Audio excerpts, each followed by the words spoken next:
Alston, and number 62, Evan Chinnis. And your Walton Raider captains, as always, are Vorster, Whitaker, LaMontagne, and your quarterback, Bradley Kilborn. Well, Bob, we've got playoff football back here at Raider Valley. It's been a couple of years since we had a first-round game. We played Woodstock here 2 years ago, and then in 2007, of course, we had that great run to the semifinals in the Georgia Dome. But Norcross and Walton are familiar foes. They played each other last year in the Georgia Dome, with Walton taking the 28-27 win. And we've got a pretty excited playoff crowd here tonight, Bob. It really is, Kurt. This is very exciting to have a home playoff. Everybody longs for that. We were able to do that by beating Woodstock last week. And I think everyone's very anxious to see how these two teams that finish strong will come out against each other. One thing that is makes this rivalry a little bit more interesting is they're very familiar with each other. We opened the season this year scrimmaging Norcross at their place, and we played them numerous times in the playoffs and scrimmaged. We scrimmaged 3 years ago here. That's against right. them. So the coaches know each other, the schools know each other, and I think just kind of reputation-wise, we play them in basketball even. Yeah, the basketball rivalries actually added some heat to this rivalry. There was a somewhat controversial finish 2 years ago in the quarterfinals of the state playoffs, but you're right. Coach Maloof and Coach Hidalgo from Norcross and Rocky know each other well. They like to scrimmage each other. We had the scrimmage earlier this summer. And, the fact that Norcross dominated that scrimmage in the summer, I think, was more of a reflection that Norcross is an experienced team, and our team is a team that has grown every week, particularly on defense. Exactly. One thing that Coach Hidalgo said at the beginning of the season is we need to be patient. We've got a very young team, and our goal and our hope is that we will grow and get more experienced and more patient and play better as the season goes on. And frankly, after seeing that opening scrimmage against Norcross, we hoped that would happen, but we didn't look that good. This is a team that is very young, and they have, I think, really peaked at the right time at the end of the season. Well, one of the things that you've got to think that Coach Maloof is telling his players is that, guys, this is not the same team that you played back in August. This is a completely different Walton Raider team. And by the way, you've got to go to their home field for a playoff game. This game is being broadcast live on CSS tonight, and it's a big atmosphere when CSS comes to town. As you look at players from Norcross to keep an eye on, Kendricks Hewitt, the running back, has got 820 yards on the season. Their quarterback is number 14, senior Matt Poole. Matt has 941 yards passing for the season. He spends most of his time passing to number 18, Jason Kroom. Jason with 355 yards receiving on the season. Chris Bingham is the Norcross kicker, and we're waiting for Norcross to kick off. The Walton Raiders will take over on offense to start the game, and the Raiders now headed out into kickoff return formation. Deep for the Raiders, number 18, Zach Blaylock, and number 2, Cody Richardson. Walton returned a kick against Marietta 2 weeks ago. 90-yard return in that big victory over Marietta in the game that will be referred to as the night that the lights went out.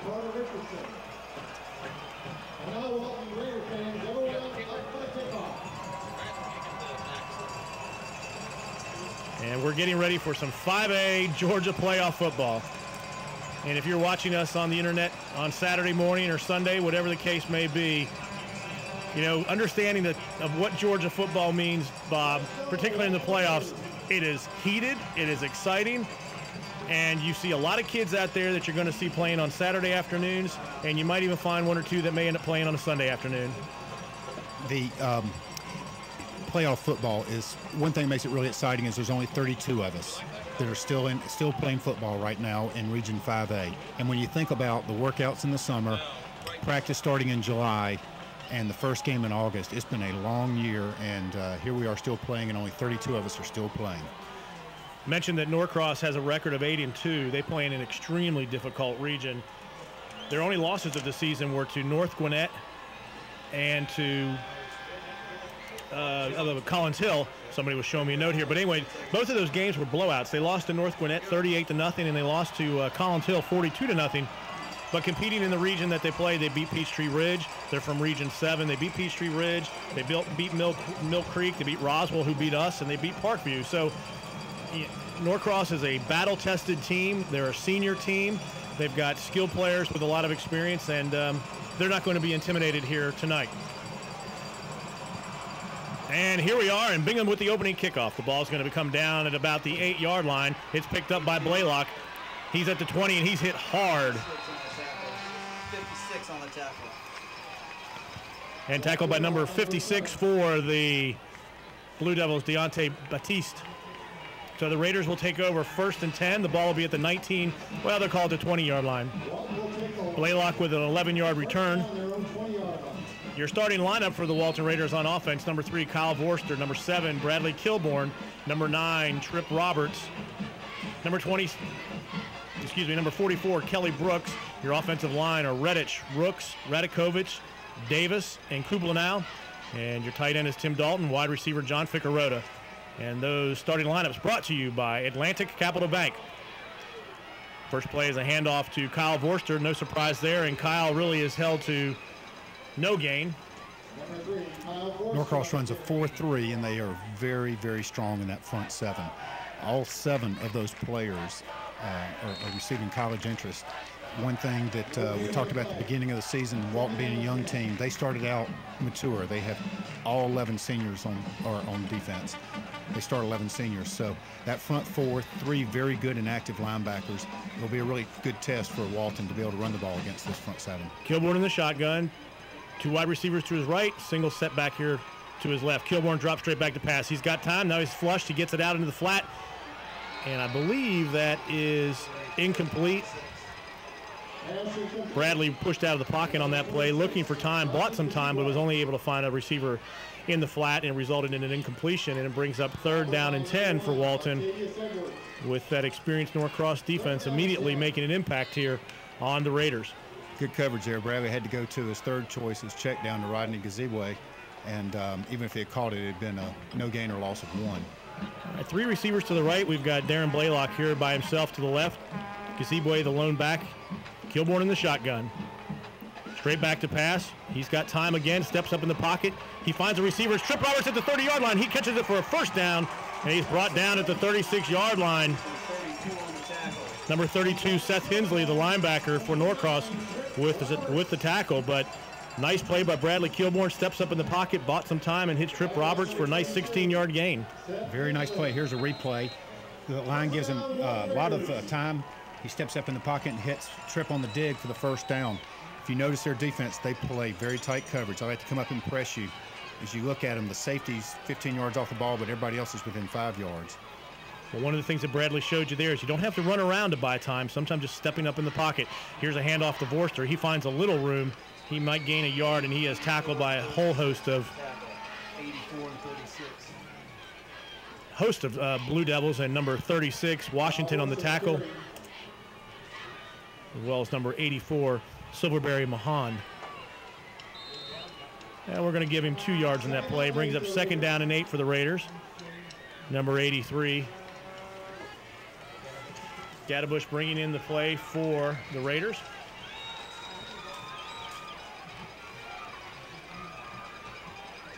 Kilborn once again in the shotgun. 2nd down and 8 for the Raiders. A little bit of momentum here. Here's a quick handoff to Vorster. Vorster gets up to the 40, turns his legs, maybe picks up another yard to the 41-yard line.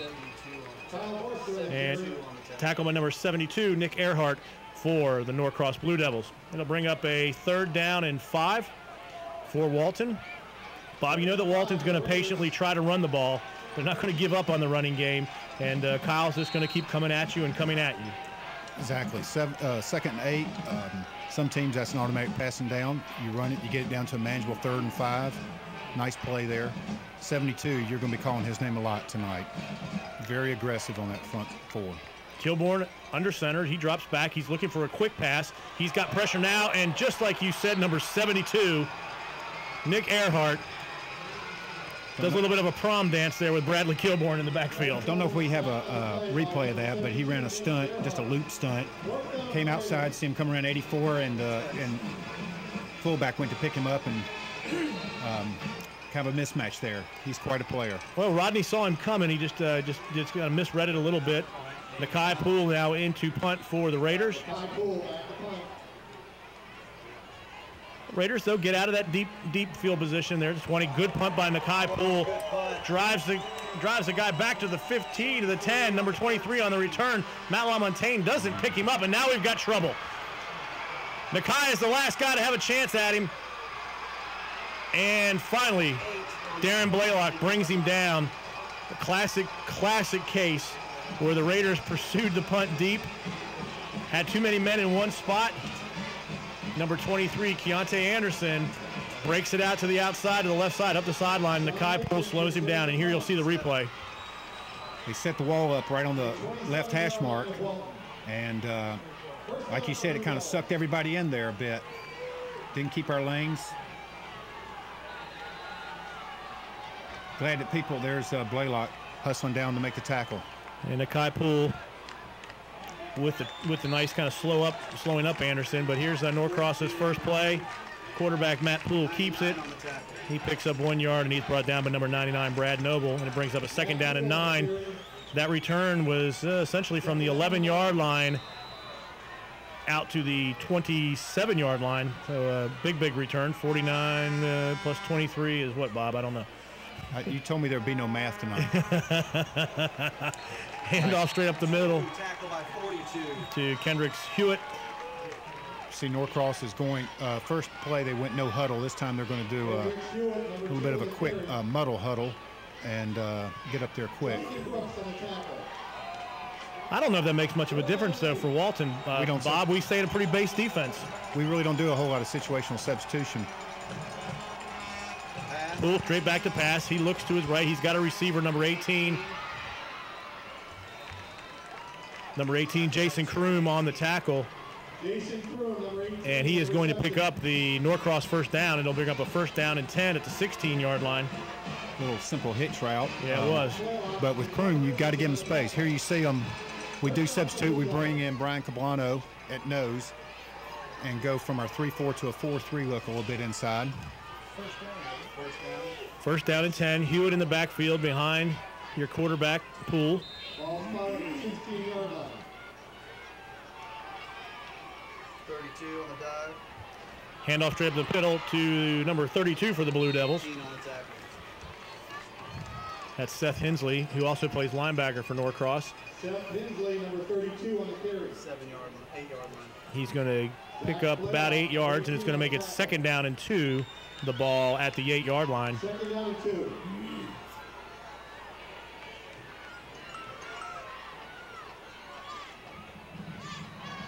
Here's a give to Hewitt up the middle. He is pounding, and he pounds into the end zone for a Norcross touchdown.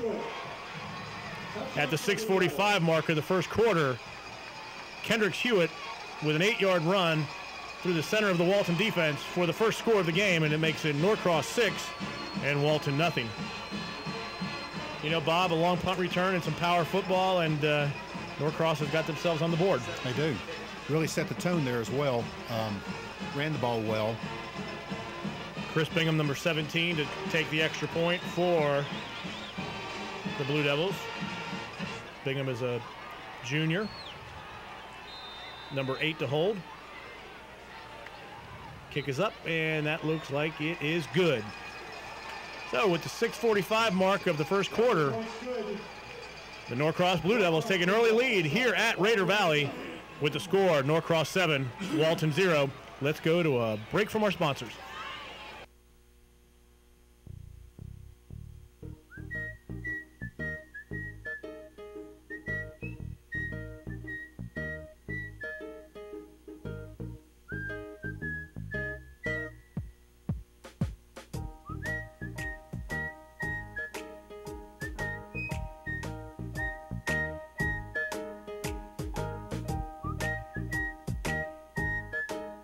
Zaxby's, indescribably good.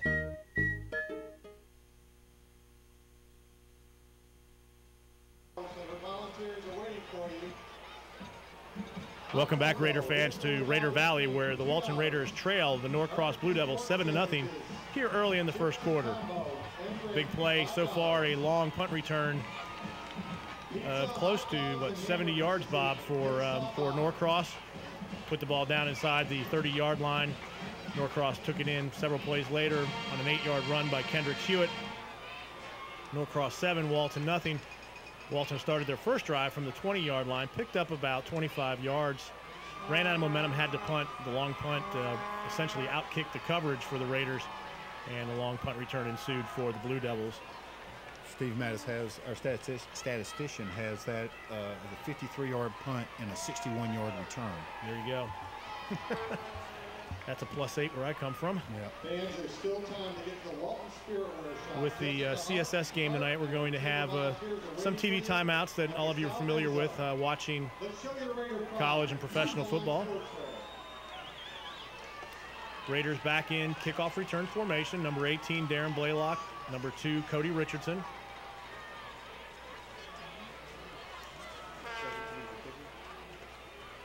Chris Bingham, your kicker for the Norcross Blue Devils. I know Walton wants to get good field position. One thing that we really want to do is to answer last week's offensive performance, to come back and establish the run again. Here's Bingham's kickoff, and it's going to be caught by Cody Richardson at the 2-yard line. Cody at the 10, he's got some room, and he is hit and brought down at the 16-yard line. Nice tackle there by number 1 for the Blue Devils, Matavius Edwards. Edwards came streaking down the field. Richardson looked like he was picking up a head of steam, and there was a little crease there, Bob, but Mr. Edwards closed the door quickly. It closed fast. I think a little faster than Cody thought it was going to close. Yeah. One thing that is immediately that you can see from watching Norcross is a lot of speed out there on the field, and defensive line has speed and size, which is always a very, very tough combination to deal with. So you have 2 receivers to your left, 1 receiver to the right. Kilborn in the under center, excuse me. Hands off straight ahead to Kyle Vorster. Vorster looking for room. He gets around the corner and he picks up 5 tough yards, just kind of tiptoeing down the sideline. Nice seal block out there by Kelly Brooks. Fullback stepped up in it, tight end. Raiders just have to be patient. Only down 7-0. They've been in this situation before. You know Walton's going to run the football. They're going to try to establish the run, and the old cliche says that opens up the passing game, but it does. High formation behind Kilborn. Kilborn under center. Pro set. Roberts out to your right. Handoff up the middle to Brooks. Kelly Brooks with the run, getting some tough yardage. Going to bring up a 3rd down and short, Bob. Kelly's really come on in the last 3 games, starting with Marietta getting more opportunities at fullback since Rodney's been hurt. Really a strong inside runner, and what's amazing is the fact that he starts his defensive tackle and then plays about half the snaps or 2/3 of snaps at fullback. All right, 3rd down and short for Walton, 3rd and 1. Handoff straight ahead to Vorster, and despite Kyle's best efforts, I think he's going to be a little short based upon the spot. If it's a left foot spot, it looks like he gets it. Let's see. We do have a left foot spot. He gets it. There you go. That was second effort on that one by Kyle. Well, you can see that he was hit immediately. There was a penetration right up the middle from the Norcross defensive line, and Kyle was able to keep those legs moving. The defender just bounced off, and Kyle gained enough momentum to pick up the 1st down. I think that's one thing we've seen really mature this year is Kyle over the season is running with so much more confidence and authority. After first hit, he's falling forward for tough yards and a lot of times keeping his balance and going the distance. 1st down and 10 for the Raiders, ball to 25-yard line. Another handoff to Vorster, and he is wrapped up immediately, and there's a flag on the play, and that's thrown by the back judge, and not the back judge, the referee, and you have to wonder if that might be holding. And it is. It's going to be holding against the Walton Raiders, which is going to be at a very inopportune time. It's going to bring up a 1st down and 20 for Walton, moving the ball back to the 15-yard line. Walton trying to run the ball up the middle despite the fact that there's a pretty good push right now by the Norcross defensive line, Bob. But you know that Kyle's one of those runners that does wear you down over the course of a game. And as we saw last week with Woodstock, if a defense really crowds the line with everybody within 5 yards, all you have to do is bust free. Jim Hogue took it the distance last week in a similar type defense. All right, this is 1st down and a long way to go. It's going to be 1st down and 22 yards to go. The ball's at the 13. Flag dead ball off sides on number 72. So it looks like it's going to be 5 yards back our way, Bob. Yep, we get 5 of it back. we can do that 3 more times, we'll be back in business, right? back in business. Well, maybe that's, if we could keep Nick Earhart just jumping off sides instead of just getting a quick jump, that would be nice. You saw Walton sprint out of line, come up and go on a quick count. Earhart is extremely, film I saw was extremely quick off the line, gets deep penetration and is tough, as you see right there.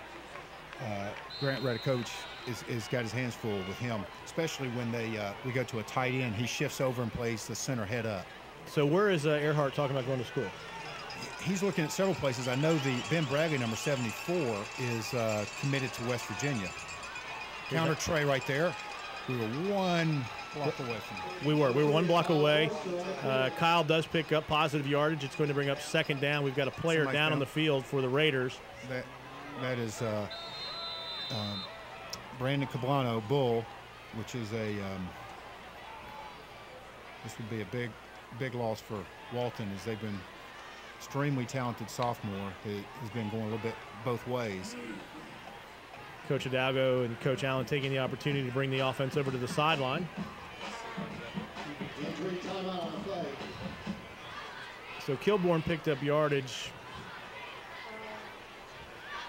up to the 20-yard line, and it's going to bring up a 2nd down and 15. CSS is taking a timeout, so Pete, why don't we go ahead and take a timeout with them with the score, Norcross 7 and Walton nothing. You're watching Walton Raider football on Raider Vision. At Gas South, comfort is helping you feel at home. Whether you're setting up service for a new home or just looking for a better rate plan to keep a few more bucks in your pocket. And Gas South is committed to delivering outstanding customer service that not only builds your trust, but by being a part of the neighborhood, builds the community as well, which makes life a little more comfortable for everyone.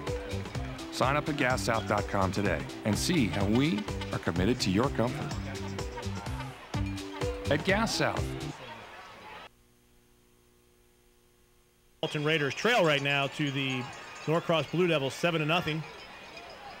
4:56 left to go here in the first quarter. Raiders struggling a little bit down in deep in their own territory, Bob. A 2nd down and 15 after a holding penalty knocked the Raiders back following a 1st down run by Kyle Vorster. And you were talking during the timeout, Bob, that this defensive line gets a lot of penetration. They really do. They're so quick off the ball. When we go to, they'll shift over and play head up the center. They'll play a 4-man down front, and they'll move the 72 over the center. Got Christian Anderson in at guard in place of Bull Cablano. All right, Bradley Kilborn in the shotgun. 2nd down and 15 for the Raiders. Ball at the 20-yard line. Snap from Radakovich is good. Kilborn finds a receiver. I think that's Vorster. To Trip Roberts. Very nice pass. He really hit a small spot right there on the sideline. Nice coverage. Yeah, that was good coverage and a nice pass by Bradley. Bradley doing a good job of stepping up inside the pocket. He got that ball to Roberts in a hurry. It's going to bring up a 3rd down and 6 for the Raiders. Ball resting at the 29-yard line. I'm very impressed with the way Bradley is maturing, especially the way he's stepping up and staying in the pocket, hitting small windows with his pass. He's got a pass downfield. It's Ficarota, and he can't hold on at the 50-yard line. Broken up by 48 and number 7.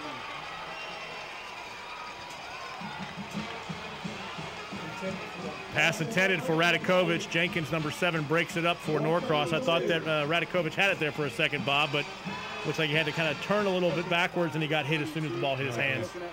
Really nice pass. Starting a bunch formation. Throw a K route out there. He's got him. And a nice hit by the safety to knock it free, number 7. Might be one that John wishes he could have held on to, and it's going to bring up another punting situation for the Raiders. I noticed the punt returns back about 45. And that punt is blocked. By number 1. And it goes out of bounds at the 23-yard line. So the punting and special teams is turning into a bit of a nightmare here for the Raiders.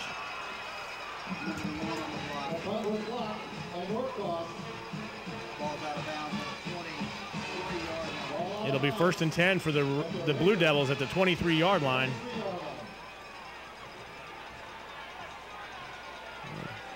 Man just came straight through. Poole really didn't have any opportunity to do anything other than take one step and try to get rid of it. And here comes Norcross with Hewitt, number 2, in the backfield as your tailback. Tanner Maloof, number 44, the fullback.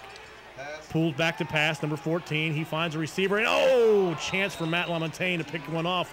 Receiver slipped at the 10-yard line. I thought Matt might grab one there, Bob. Even if he hadn't slipped, Matt made a nice break on the ball. I think he might have had a chance to break it up. As we see, this is the second time Norcross's starting field position is inside the Walton 25. That's not a good sign. Now, one of the things you can't do, obviously, is give good teams short fields, and we've done that now here twice. Second down and 10. I suspect we're going to see Mr. Hewitt here. Handoff straight up to the middle, and he is met and just smacked by number 42 from the Raiders, Justin Brooks. I don't believe Justin hit the running back. I think he hit the guard and knocked him into the running back. Yeah, he hit the fullback. He hit Maloof and sent Maloof straight back into the hole. That's a Ray Lewis play there. We need to credit the tackle to the fullback. Tanner Maloof, number 44, forced back into the... Nice play. But that's the way you're supposed to play the isolation. You're supposed to kind of straight up field, meet that fullback in the hole, and just make a pile. Big play for Walton here. I think Norcross agrees. They call timeout. 3rd and 10 if Walton can stuff them here. Well, it forced a long field goal. This field goal will be close to 40 yards, but giving up only 3 points here would be a victory for the Raiders. 3rd down and 10, though. Good opportunity here for Walton to hold the Blue Devils in check. I think you know that number 18, Jason Kroom, is who you're going to want to keep your eye out for in this kind of play. With his height, he has the ability to take alley-oops into the end zone, and Jason already has one gain already on a first down play from a short pass that turned into a bit of a good yards after catch play. Poole's thrown twice, both times for Kroom.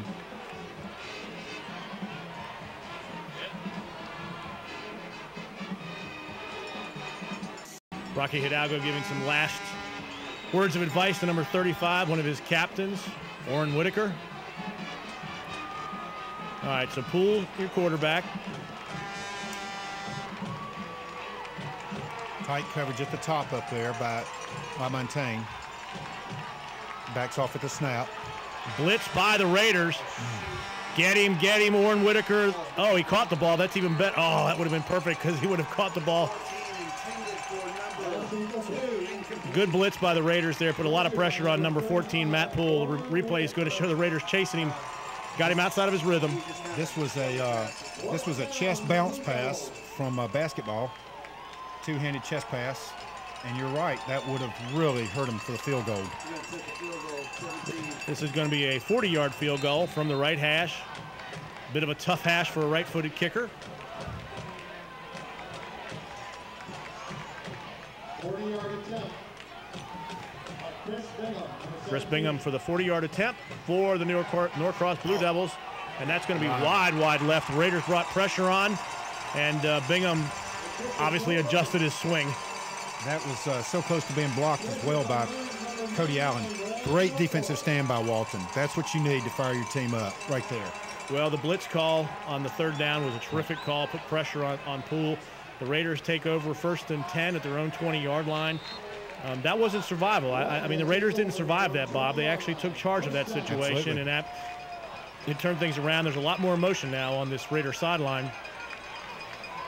Yeah, I just have a sense that the Raiders can just get Kyle through one extra crease to that next level.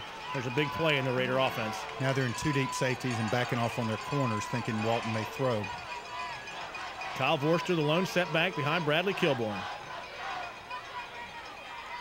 Penetration there by Earhart. I mean, you can if you're trying to run outside and you're having to run outside off the nose guard, you're going to have a long night, obviously. One of the things you can do to counter that is run some counter action away, run some screens and draws, things like that. But the Raiders are starting in 2nd down and longs almost every time, Bob, and that's just against a team like this, especially with our punting problems right now.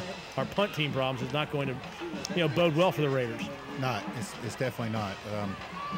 Norcross is playing some depth here. They substitute in their 2nd team defensive ends, but they're keeping those 2 strong tackles inside. Walton calls timeout here. Didn't like the look they saw.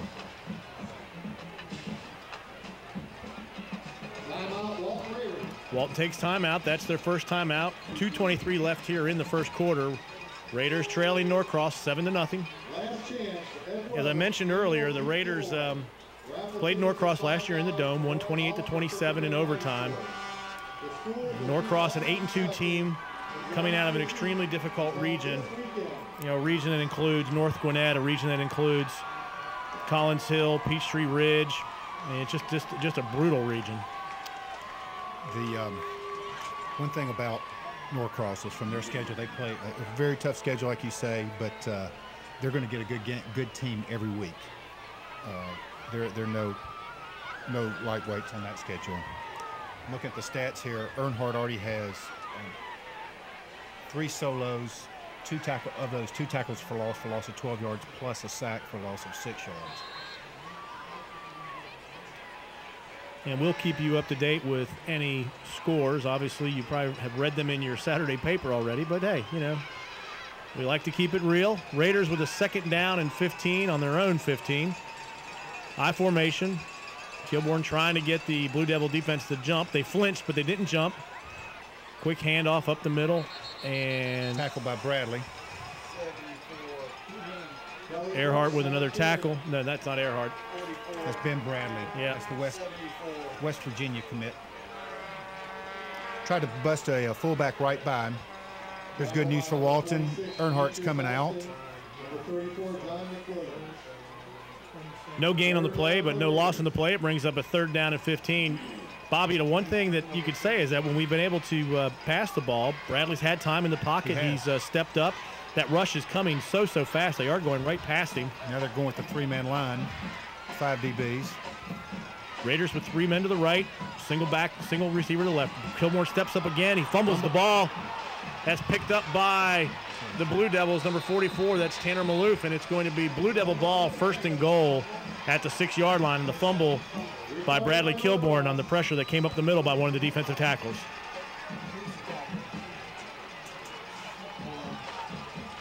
Looks like number 30, the defensive end, strips him from the backside.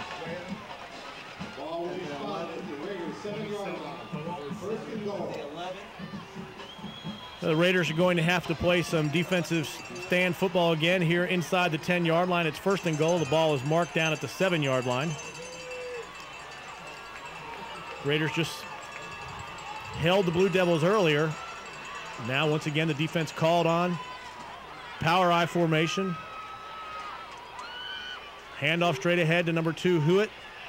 And Hewitt is hit after maybe a gain of 2 to the 5-yard line. He never goes down, but the whistle does blow. And it brings up 2nd down and goal at the 5. 51, Broom on the tackle. Austin Broom on the tackle for the Blue Devils. I know the Walton defense would just like to visit the other end of the field for once, as opposed to having to defend their goal line. Well, a minute and 1 second they will at the end of the quarter. 2nd down, goal to 5. Hewitt deep back in the power I formation. Handoff straight ahead to the power back, and he is going to score. That's number 32 for the Blue Devils. And as Norcross, Seth Hensley over the goal line on the 5-yard plunge on the quick handoff from quarterback Matt Poole, and it brings up a Norcross 13-0 lead over the Raiders. And the Raiders, with turnovers and special team mistakes, are digging themselves a hole against an experienced team. 45 seconds left to go here in the 1st quarter. Walton trailing 13-0, awaiting the extra point from junior Chris Bingham for the Blue Devils. Snap, and the kick is up, and it is good. With 45.4 seconds left here to go in the 1st quarter, we're going to take a break with the Norcross Blue Devils leading the Walton Raiders 14-0 live from Raider Valley.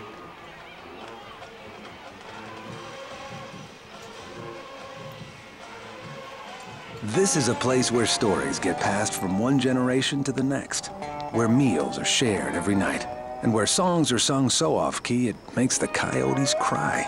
This is the West that we know. This is Longhorn, where you can enjoy our juicy outlaw ribeye, fire-grilled to savory perfection, or try our legendary Flo's filet with signature seasonings. Always fresh, always tender. Longhorn Steakhouse. Discover the West in you. Welcome back to Raider Valley, where the Walton Raiders trail the Norcross Blue Devils 14-0 Here in the first quarter of the first round of the 5A playoffs. Bob, we were saying during the break that right now the key to the game for Walton is controlling that defensive line for Norcross. Here's Bingham's kick. And that one's going to drift into the end zone and will come out to the 20-yard line. But right now, number 72, Nick Earhart, and number 74, Ben Bradley, for Norcross on the defensive front are just wreaking havoc for the Walton Raiders. One of the stats really are interesting when you look at the score, 14-0. Norcross has 34 total yards and Walton has 29 total yards. We each have 2 first downs. Right. It's just what happens when you give them the ball 3 times inside the 25. You're going to give up some points.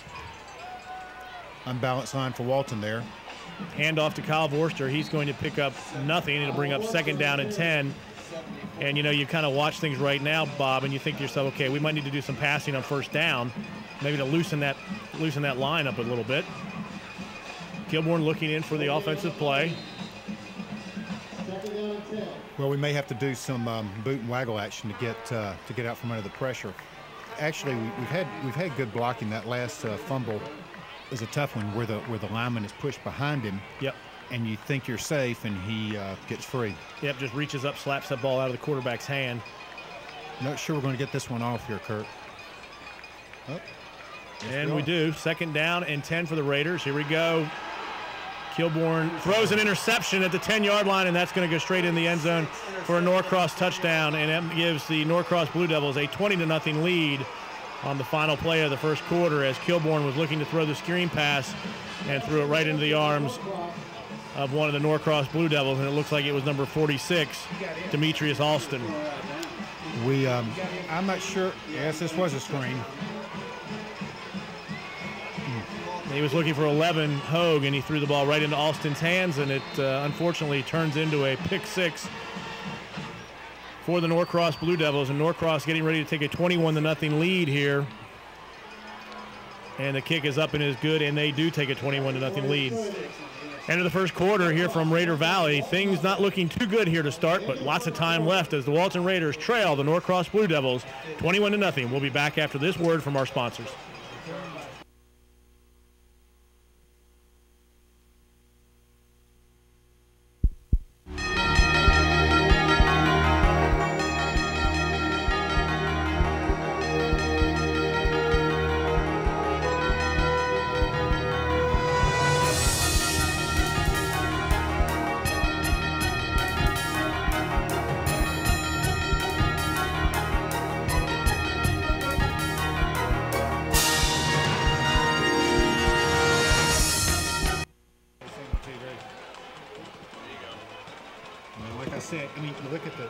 Welcome back to Walton Raider football, live from Raider Valley on a tape-delayed basis tomorrow on a Saturday. But the Raiders trail the Norcross Blue Devils 21-0 at the beginning of the second quarter. Recap the first quarter, there was a 61-yard punt return that brought the Blue Devils down inside the 25-yard line. They scored a touchdown. There was a fumble on a sack by the Blue Devils, and the Raiders held them. And then this last play, there was another turnover. Norcross scores, make it 14-0. And then finally, at the end of the first quarter, interception, pick 6 by the Blue Devils, and it's 21-0, Bob. And right now the Raiders just have to settle down. Exactly. Did you mention the block punt? Oh, that's right, the block punt. That's right. We held them after the block punt, correct? We held them after the block punt. Right. So the fumble on the sack turned into 7 points. The interception, 7 points, and the punt return. Right. And I know what the coaches are telling them right now. That other sideline's sitting over here thinking, what are we going to do? And next, we've been given the ball 4 times inside the 20, 1 interception return. Let's make them play. Let's make them play the other end of the field. We just can establish a drive and get this field position flipped. That's what's so painful about that long punt return. It was a great kick. Right. It would have pinned him back at about the 11-yard line. When he fielded it facing with his back to the field, I was thinking that's probably not a wise play, but it shows what I know. Well, the bracket on this side of the playoff bracket is the Brookwood Broncos, the #1 seed in this side, playing Alpharetta tonight. So the winner of the Walton Norcross game will travel to Brookwood. You know, our bracket also includes Camden County and Stevenson here from Atlanta, Camden County from South Georgia. So very, very difficult bracket. But the Raiders not making it easy for themselves, trailing 21-0 here at the beginning of the second quarter, and Chris Bingham making his 4th kick of the night. And that's another kick that goes out of the end zone. The Raiders will take over once again, 1st and 10 at their own 20. Field position hard to come by for Walton right now. Kyle Vorster, running hard but just not finding the room, and that pressure from that defensive line of Norcross causing the Raider offense all kinds of trouble. This is one of the things I think everybody was really interested in watching what this matchup would. How would Walton respond to not adversity last week, but really prosperity? We played really well. How will we come back and face a strong defensive team, and how will we play? Kilborn in the shotgun. 2 receivers to the right. Here's a handoff and a fumble by Vorster. I think Kyle picks up. Nope. Norcross. Nope. Norcross signaling that they have it, but the referee signals that Walton does have the ball. It looked like the ball bounced right up into Kyle's breadbasket, but he does lose 2 yards on the play. Nope. They mark it down to 20. Nick Reddish recovers a little zone read play here. Wow. We were lucky to recover that one. Exactly. Second down and 11 for the Raiders. It was inside the 20, so that if we can cross this 25-yard line, it's all new territory for us. Yeah. All right, Kilborn in the shotgun once again. Raiders looking now to pass. Kilborn steps up. He's, of course, chased by number 72, Earhart, and Kilborn is sacked down at the 12-yard line. He loses 7 yards, and it'll bring up a 3rd down and 18 for Walton.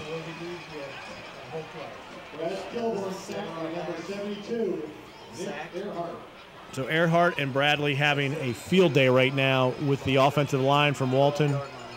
Highly recruited seniors, highly recruited defensive linemen.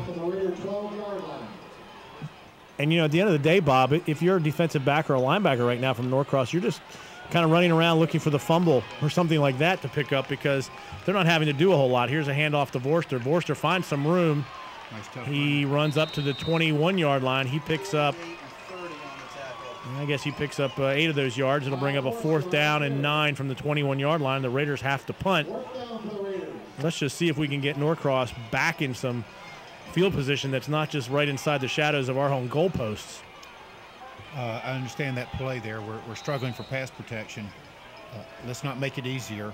So let's see if we can get a little bit of room, punt it away, and make them travel a long distance. Well, Nakai pulled back to punt. His last punt was blocked. This punt is a better one. It's a wobbly spiral. Caught at the 44-yard line. Reverses field. That's Anderson, number 23. And number 82, John Ficarota, tackles him at the 48-yard line. So that's a gain of about 7 or 8 yards on the punt return, and it'll bring up 1st down and 10 for the Norcross Blue Devils at their own 48. And finally, we forced the Blue Devils to start on the other side of the 50-yard line, Bob. I watch our defense come out. They seem to have a lot of fire. I really believe they feel like, let's play these guys straight up. Well, I don't think the defense should feel like they've struggled here. They've played very well, frankly. 3 receivers here to the left. Handoff straight ahead. That's Hensley on the run. He picks up probably 5 or 6 yards. Tackled by Blaylock.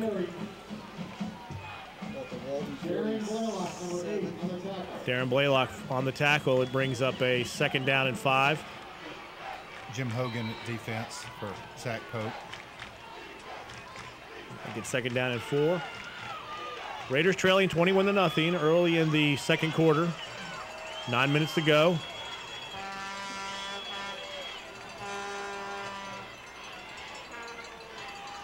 Poole drops back to pass. There's pressure straight up the middle and a sack by the Raiders. Derek Sunby.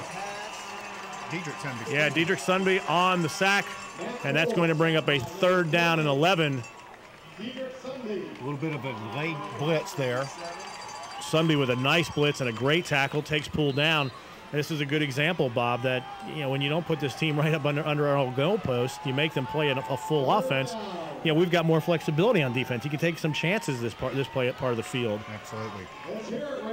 But you know, Bob, if you look, we're trailing 21-0. We're going to have to take chances on defense, try to force turnovers, and on the offensive side, we're going to run out of time to be patient. So, the Raiders are going to be playing some high-risk football here in the next 2.5 quarters. Here's Poole back to pass, more pressure coming. Raiders keep him contained, and he gets back up to the 47-yard line. It's going to bring up a 4th down and 5. If I'm sitting on a 21-0 lead here, I'm going to punt the ball, but who knows? Looks like it. 4th down. Raiders defense played terrific there with the sack, the pressure on that last play. Made Poole run. Kept him, though, kind of inside the middle of the pocket when he made his run, so there wasn't a lot of room for him to break outside and take the long one. You want to watch not jumping off sides here. Quick snap. Yeah, quick snap does a favor there. High punt, way up into the lights. Fair catch called by Trip Roberts. He catches it at the 10, and it'll be 1st down and 10 for the Raiders at the 11. It looks like the referee's going to mark it. The Raiders are going to go on offense, but there's going to be a TV timeout from CSS, so we will take it with them. And with 7:41 left to go here in the first half, the Walton Raiders trail the Norcross Blue Devils 21-0. You're watching Raider football on Raider Vision.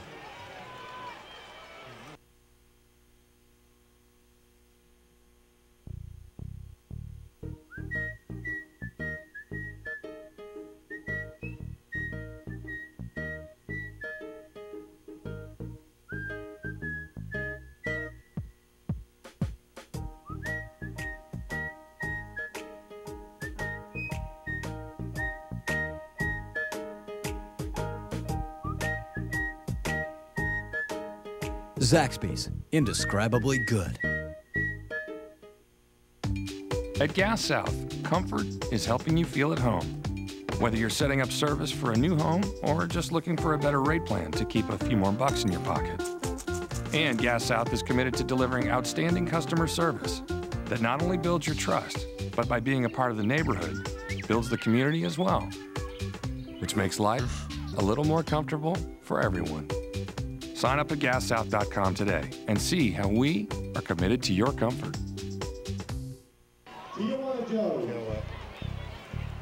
Welcome back to Raider Valley, where the Walton Raiders trail the Norcross Blue Devils 21-0 here in the second quarter. Walton just taking a punt from Norcross and will start 1st and 10 at their own 11-yard line. Bradley Kilborn, your quarterback. Kyle Vorster, your tailback, and it looks like Norcross has jumped offside, so it brings up a 2nd down and 5. It'll be 1st down and 5 for the Raiders. The ball will move out to the 16-yard line. And Bob, one of the ways you can start, slow down a pass rush is change your cadence. Go on 3, go on 2, go on 1, go on 3, but don't let those defensive linemen just sit there and anticipate the count and just go at it. Absolutely. You'd like to trap them, but it's kind of hard trapping somebody a yard and a half back in the backfield. This is what Walton needs to establish a drive here. 1st and 5. Ball at the 16-yard line. Kilborn, your quarterback. 2 receivers to the right, 1 to the left. Rodney Gazebue, your back. Kilborn straight back to pass. Here comes the pass rush. He steps inside the pocket. He's got a man wide open. And dropped at the 31-yard line. Intended for 87, incomplete. Intended for number 87, Tim Dalton, and that's one that Tim probably should have caught. It's a nice aggressive play call there by Trip Allen. Ball a little bit behind him as Bradley had to get rid of it a little bit sooner than he wanted to because of the pass rush. But Bradley doing a good job again, stepping up into the pocket. 2nd down and 5. Ball at the 16-yard line for the Raiders. 7:35 left to go here in the first half. Hand off to Vorster. He gets outside. He's at the 20. He's at the 25. He's at the 31-yard line and brings up a 1st down. 32-yard line, and Kyle Vorster finds room for the first time tonight on a nice 16-yard scamper, and it brings up 1st down and 10 for the Raiders. Bob, we were saying that, listen, if you can get this to 21-7 at halftime or even 21-10, what a bonus. And I'm not convinced that Norcross can score on us on a long drive. You just want to reestablish your confidence in your offensive abilities and game plan. Well, that was a nice play by Kyle. Good run by Kyle. Got him in the open field. First down and 10. Ball at the 32-yard line. The Raiders finally outside the shadow of the 20. There's interference. Come on, guys. Yeah, thank you. Yeah, they don't call defensive holding. That was a full-blown interference. Ball intended for Dalton, right? Yes, got to think about which the beneficial call is on defensive holding in high school versus interference. They're going to call interference, but he was holding him the whole way. Had a jersey in one hand and the belly in the other. I always like it when they go and talk to the team on this. What would you like to do? It's kind of obvious. I think they'll take this penalty. Referee will mark off the penalty. It's a 15-yard penalty. 15-yarder, absolutely. So to bring up a first down and 10, the ball at the 47-yard line. So the Raiders getting ready to move into Norcross territory. The other thing a touchdown does here, Bob, is it gets the student body back into the game. Right. I mean, they see the scoreboard and think, oh, geez, that doesn't feel too good. But I think they also know that we're not really getting beaten. We're just kind of giving them easy opportunities. Counter tray, handoff to Hogue. 37-46 on the tackle. Missed a block on the edge, and he came in and made the tackle. Markel Brooks, number 37, on the tackle for the Norcross Blue Devils. Gadabush and Vorster back into the game for Walton. Hogue picks up 2. It brings up second down and 8. The ball at the 49-yard line. Ball resting right in the middle of the Walton logo here at Raider Valley. Bootleg action. Kilborn has to step up, get out of the way, get out of the way. Now he's rolling to his right. Nice block on the corner. Nice catch by the Raiders. Very terrific catch by Trip Roberts. 2 very nice plays there. One by Bradley to stay with the play and get free. Second was Tripp staying with his route. 18-yard gain for the Raiders. Puts the ball down at the 34-yard line. A couple of really nice blocks as Kilborn looked for some open room to roll to the right. Trip Roberts ran back into the pattern and made a nice catch for the Raiders. The Raiders are in business here at the 34-yard line. Handoff to Vorster. Vorster up the middle. He's at the 30. He's at the 25. He grinds his way down to the 20. And the Raiders have another first down. I wonder if you can, if we have a replay of that, Pete, where we've only got one camera view right now for a little technical issue. But if you watch 72, well, we lost our signal. I think we're rebooting. Pete, we're down? Well, we'll keep talking with the assumption that we might be up. Yep. Now we're back live. Handoff. Vorster over the right side. He's going to pick up a yard or 2. It'll bring up a second down, and we're going to call it second down and 8. Raiders down inside the 20-yard line now in the red zone for the first time tonight. You can see Kyle Vorster starting to run with a little bit, more momentum. Raiders need to convert a touchdown here. Field goal, I don't know if a field goal does you a whole lot of good here. You need a touchdown. Raiders second down and 8, ball at the 19-yard line. Second down and 9.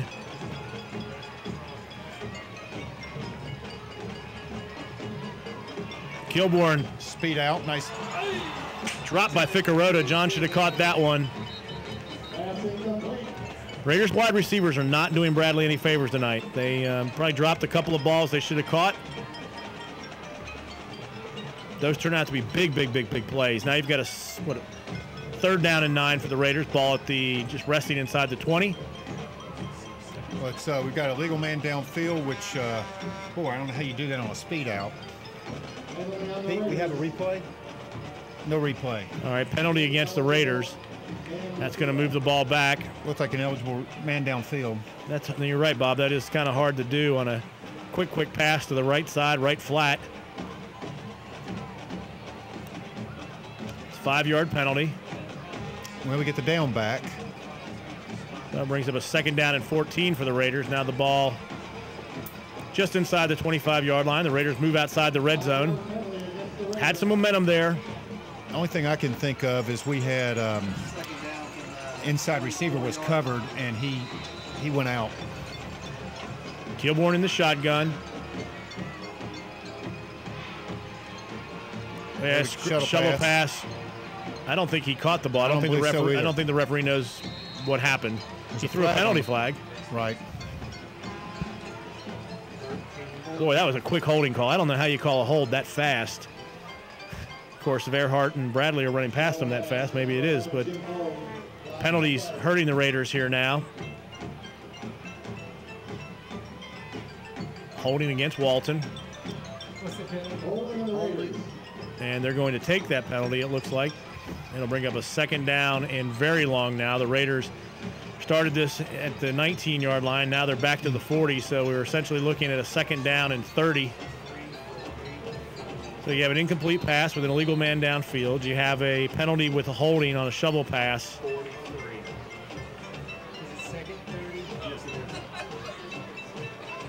The Raiders making it far too easy for Norcross here tonight. And you just can't do that in the playoffs, and particularly against a team of Norcross quality. Here comes pressure. Kilborn rolling. Finds a man, Trip Roberts, who drops the ball. That's going to bring up third down and 30, Bob. That was nice work by Bradley to get free on that. They're stunning every play. That was a nice loop stunt, and it's hard to pick up. You end up double teaming one player, and one player comes free, so that flushed Bradley out, and he's doing well throwing on the run. Like you said, we're not helping him much with not catching the ball. A few minutes ago, we were down at the 20-yard line, wanting 7 points. Now we're at the 40. Just hoping to get 3. Well, what you put yourself in a position here, Bob, is that you're just basically going to change field position with them, but you really thought you're going to get points here. Kilborn steps up. He's got a receiver. That's Trip Roberts at the 30, and he is drilled. Tackle at 25. That'll make it at the 31. This would be a 48-yard field goal. 25, Logan Ray with the tackle. 40-yard. Yeah, it becomes fourth down. The ball's at the 31. This would be 48, 49 yards. So they're going to kick it. Zach Miller, the senior kicker, number 13 to come in, our long-range kicker.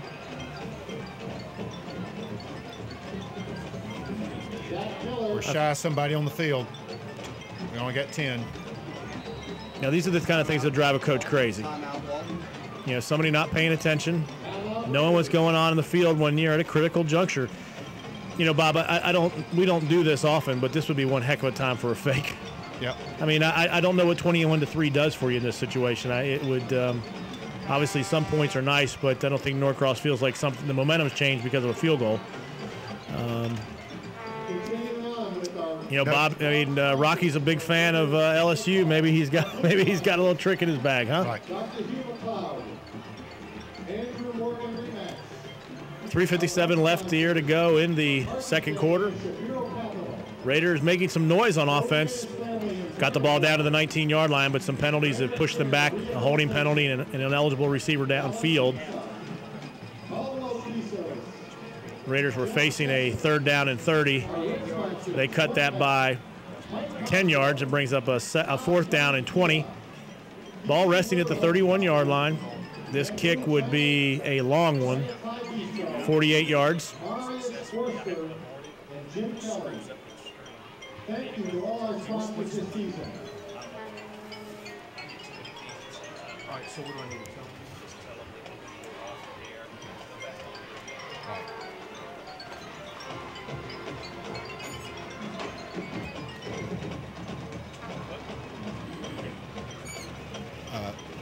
Just want to let the viewers know that we're going to, at halftime, we're going to go off the air briefly and then come back on. So if you get a black screen, do not dismay. We're going to reboot and come back up. So, Kurt, I come thinking with you here. I'm watching the way Walton's setting up their field goal. Well, Zach's a good athlete. He's a terrific athlete. He's a rugby player. Matt LaMontagne is also a great athlete. So we've got speed at the holder and kicker position, which is a little unusual. Norcross is playing in a safe kind of position. This kick will be 48 yards, and they're going to kick it. Here's the kick. It is going to be good. Way to go! It's straightened out. Zach Miller with the 48-yard field goal. I think that might have been good from about 54. That was a beauty. Good kick, great rotation on the kick by Miller, and the Raiders are on the board. And 21-3 is giving them some life. That terrific kick by Zach. great. Dad Trevor Miller back here saying, "There we go."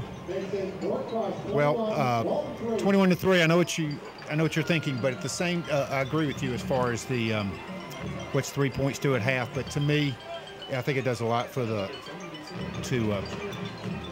confidence of the team going in at half. If we can stop them here, go in and say, okay, basically we threw away a first quarter. Right, exactly. Now we played them squared up on an equal field. We moved the ball. We ran the ball, and we were able to take it down there. And except for 2 unfortunate penalties, we put up 3 good points. So. Well, it was 4th down and 20. I mean, the reality of converting anything, a fake or a regular play, was limited. So, you're sitting there with a long situation there. And the Raiders got 3 points. There's 3:50 left here. They've got 1 timeout. So, if we can hold the Blue Devils on this possession with a 3 and out, we might have some time left.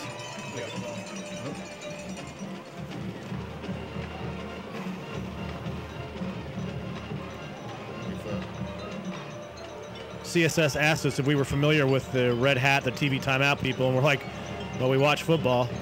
I got home at 1 o'clock last night after the Falcons game because of the TV timeout, so we're all familiar with that. Some scores of interest.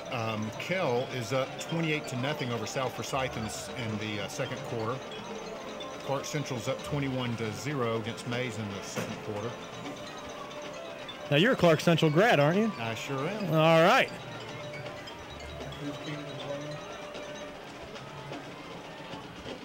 Kickoff will be Zach Miller for the Raiders, who just converted a 48-yard field goal for Walton. Terrific kick for Zach. Gave the Raiders 3 points, put them on the board. The Raiders just need to take advantage of what Norcross gives them and quit making mistakes. I mean, this 21-3 lead for Norcross is completely self-inflicted by the Raiders. They're their own worst enemy right now. Here's a long kick by Miller. It's going to be taken at the 2-yard line by the Blue Devils. Up to the 10. And he is going to be finally brought down at the 34-yard line, and that's Alvin Kamara. 19. We should have another penalty out there. There it is. Number 6, tackled by 19. Got a personal foul coming. Got a personal foul on the play. See who it's on. The ball currently is on the 39-yard line. Take it back to the It's going to be on Norcross. Kurt, looks like a shot at the kicker after the play. After the play, personal foul on the Blue Devils. Well, that'll mark the ball back to the 19-yard line. So the Raiders are in business here. If they want to try to get the ball back, they can get a 3 and out here. Do not let them get a first down. Get a 3 and out. Turn the ball around. Maybe get another 3 or 7 points. If you go into this game, Bob, at halftime 21-10, game on. Game on. Second half will be a huge opportunity for the Raiders. ball's on the ground. Fumble! And I think that Norcross fell on the ball. 14 on the fumble. 14 on the recovery. Poole, the quarterback, fumbled for Norcross. Oh, I thought we had one there, Bobby. I was really liking your encouragement. The other thing on this, Kurt, is now we're playing Norcross. All right, let's play our game. Yeah, well, you start it down here at the 18. See what you can do. It's important. I'm not saying they don't have athletes that can take it to the house, but oh no, you're right. Counter tray right there. Hand off to Hewitt. He is tackled by a host of Raiders, and it's a 3rd down. I wonder if this might be a time for Coach Hidalgo to take a timeout. He's going to wait till the next one. Zach Pope had a really nice penetration on that on the edge. I think our instant replay is still down. 3rd down and 13 for the Blue Devils. Ball at the 22-yard line. Excuse me, the 17-yard line. Raiders playing inspired. Bob, one of the things, if you play football at any point in your life, you see a ball on the ground, it's just ingrained. You have to yell fumble. Exactly. All these people up here screaming in the microphone. All right, Matt Poole, the quarterback, in the shotgun. Derek Sunby coming in, excuse me. And he's going to be sacked at the 10-yard line, and the Raiders are going to call timeout. 14 on the pass, sacked by 48. Clock's still running. I thought we called time. We did. Diedrich Sunby on the sack. Raiders call timeout. 2:13 left to go here in the first half. And the Walton Raiders are playing inspired football here now. Finally, we got the field position turned over, Bob. And, we quit making mistakes. So the long field goal by Zach Miller is going to, perhaps be a big momentum changer as the Raiders now have the ball in great field position. And let's see what their punter does. Exactly. I think this is one thing that may be one of the most frustrating things to the coaches so far tonight is that our defense has been playing exceptional ball. We played a very, very good Woodstock, very prolific offense last week, and we shut them out. And in particular, Cody Allen and Brad Noble have been playing exceptional ball according to Coach Hidalgo inside, and we're really mainstays for stopping their offense. So I think we saw our strength there. I like the way we're bringing pressure. They are not near as big on their offensive line as they are on their defensive line. Yeah, it's really kind of funny, Bob, to be old school like you and I are. Okay, you would have played both ways if you were that big. Right. And now, you're not going to be that big if you're playing both ways in a lot of cases. Blue Devil punter standing 1 yard deep. Good snap. That ball is kind of spudding down here. And a fair catch called. Ball at the 42-yard line. Trip Roberts on the catch. So the Raiders are in business in Blue Devil territory with a 1st and 10 at the 42. Great defensive stand by Walton's defense with a sack and a forced fumble. Ball fumbled by the Blue Devils, but recovered by number 14, their quarterback, Matt Poole. The Raiders, though, have a 1st down and 10 at their own 40 at the Blue Devil 42. 2:06, no timeouts, but Zach Miller has already shown he can reach for a long field goal. All right, here we go. Raiders in a bunch formation to the left. Hand off to Vorster. He's going to run into a lot of Blue Devils, and he's going to be tackled for no gain. Brings up a 2nd down and 10 for the Raiders. Clock is ticking. Vorster's 45 yards on 13 carries so far tonight. Bradley Kilborn 5 of 10 for 51 yards. All right, Kilborn now in the shotgun formation. 2 receivers left, 2 receivers to his right. Rodney Gazeboy, the lone setback. Kilborn stands at his 47-yard line. He takes the snap in the shotgun. He drops straight back. He's got plenty of time. Great protection. And he finally finds Trip Roberts across the middle at the 30. Roberts at the 25. And he is tackled at 25 for a 1st down. Really good protection there. We were lucky. We were lucky on that the player that made the tackle. He had a little bit of a block in the back that I don't believe if he missed the tackle, they would have called that. Charlie Ray, number 8, the tackle for the Blue Devils. Once again, Raiders in the 2 receivers left, 2 receivers right. Bradley Kilborn, the quarterback, standing on his own 30-yard line in the shotgun. Ball at 25, 1st and 10 for the Raiders. Speed out, over his head. And threw it out of bounds, I think, to stop the clock.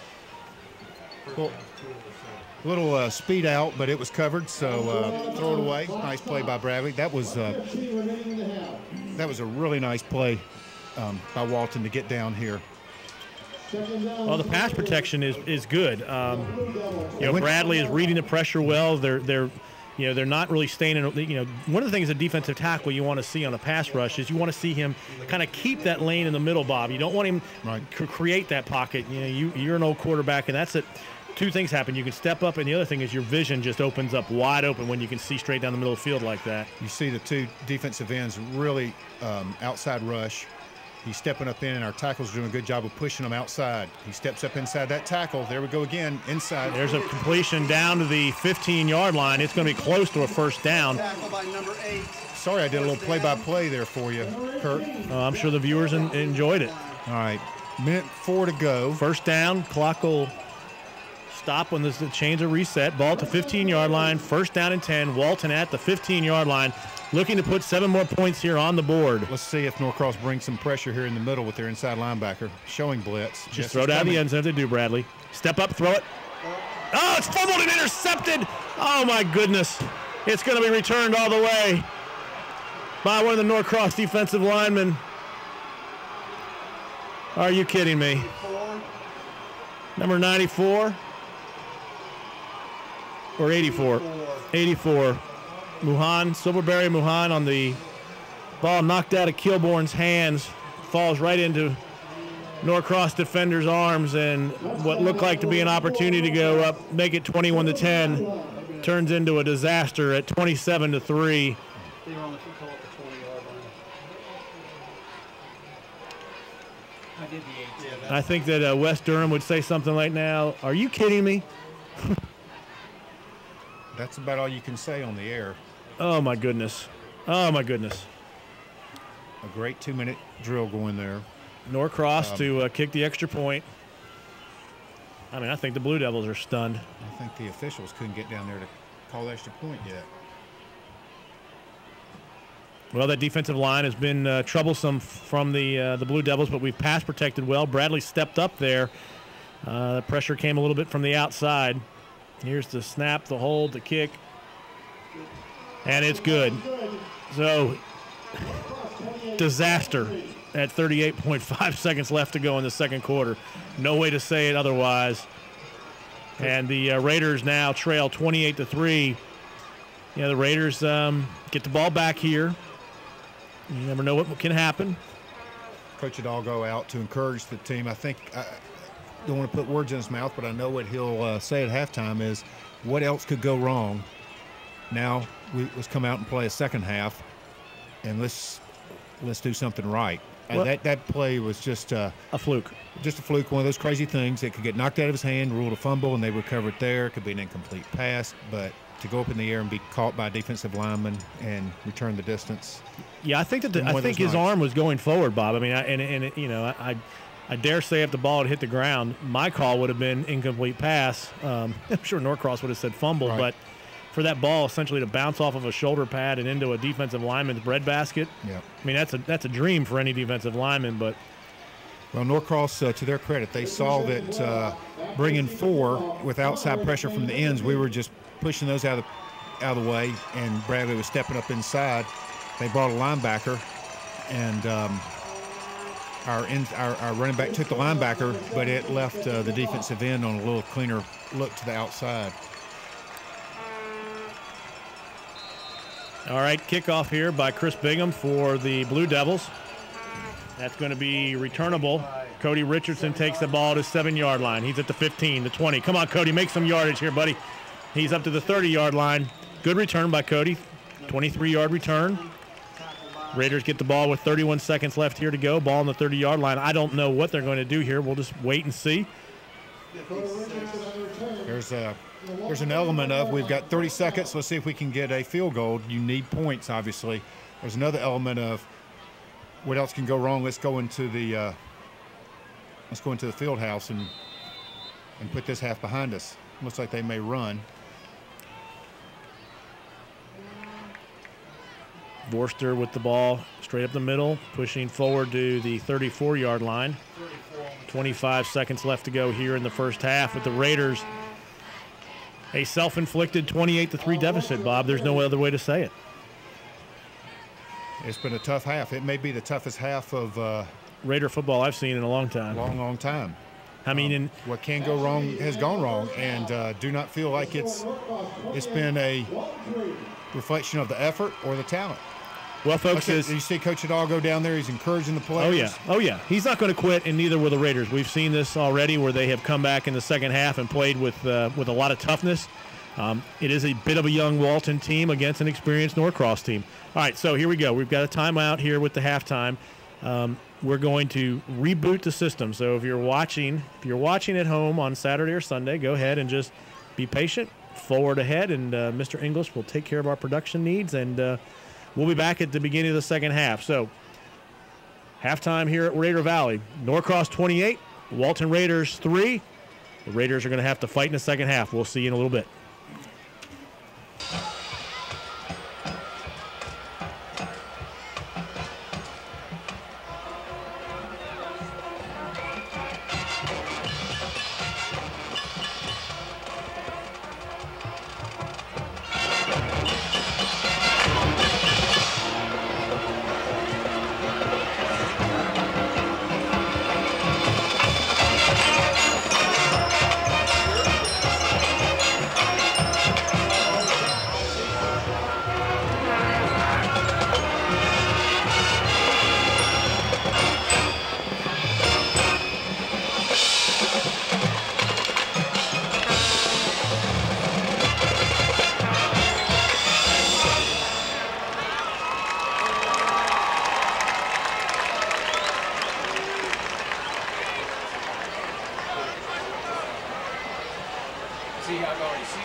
Ladies and gentlemen, Principal Judy McNeil, Directors Mike Back and Jeff Pollock, and the entire staff of Walton High School are proud to present your 2010 Walton High School Marching Raider Band.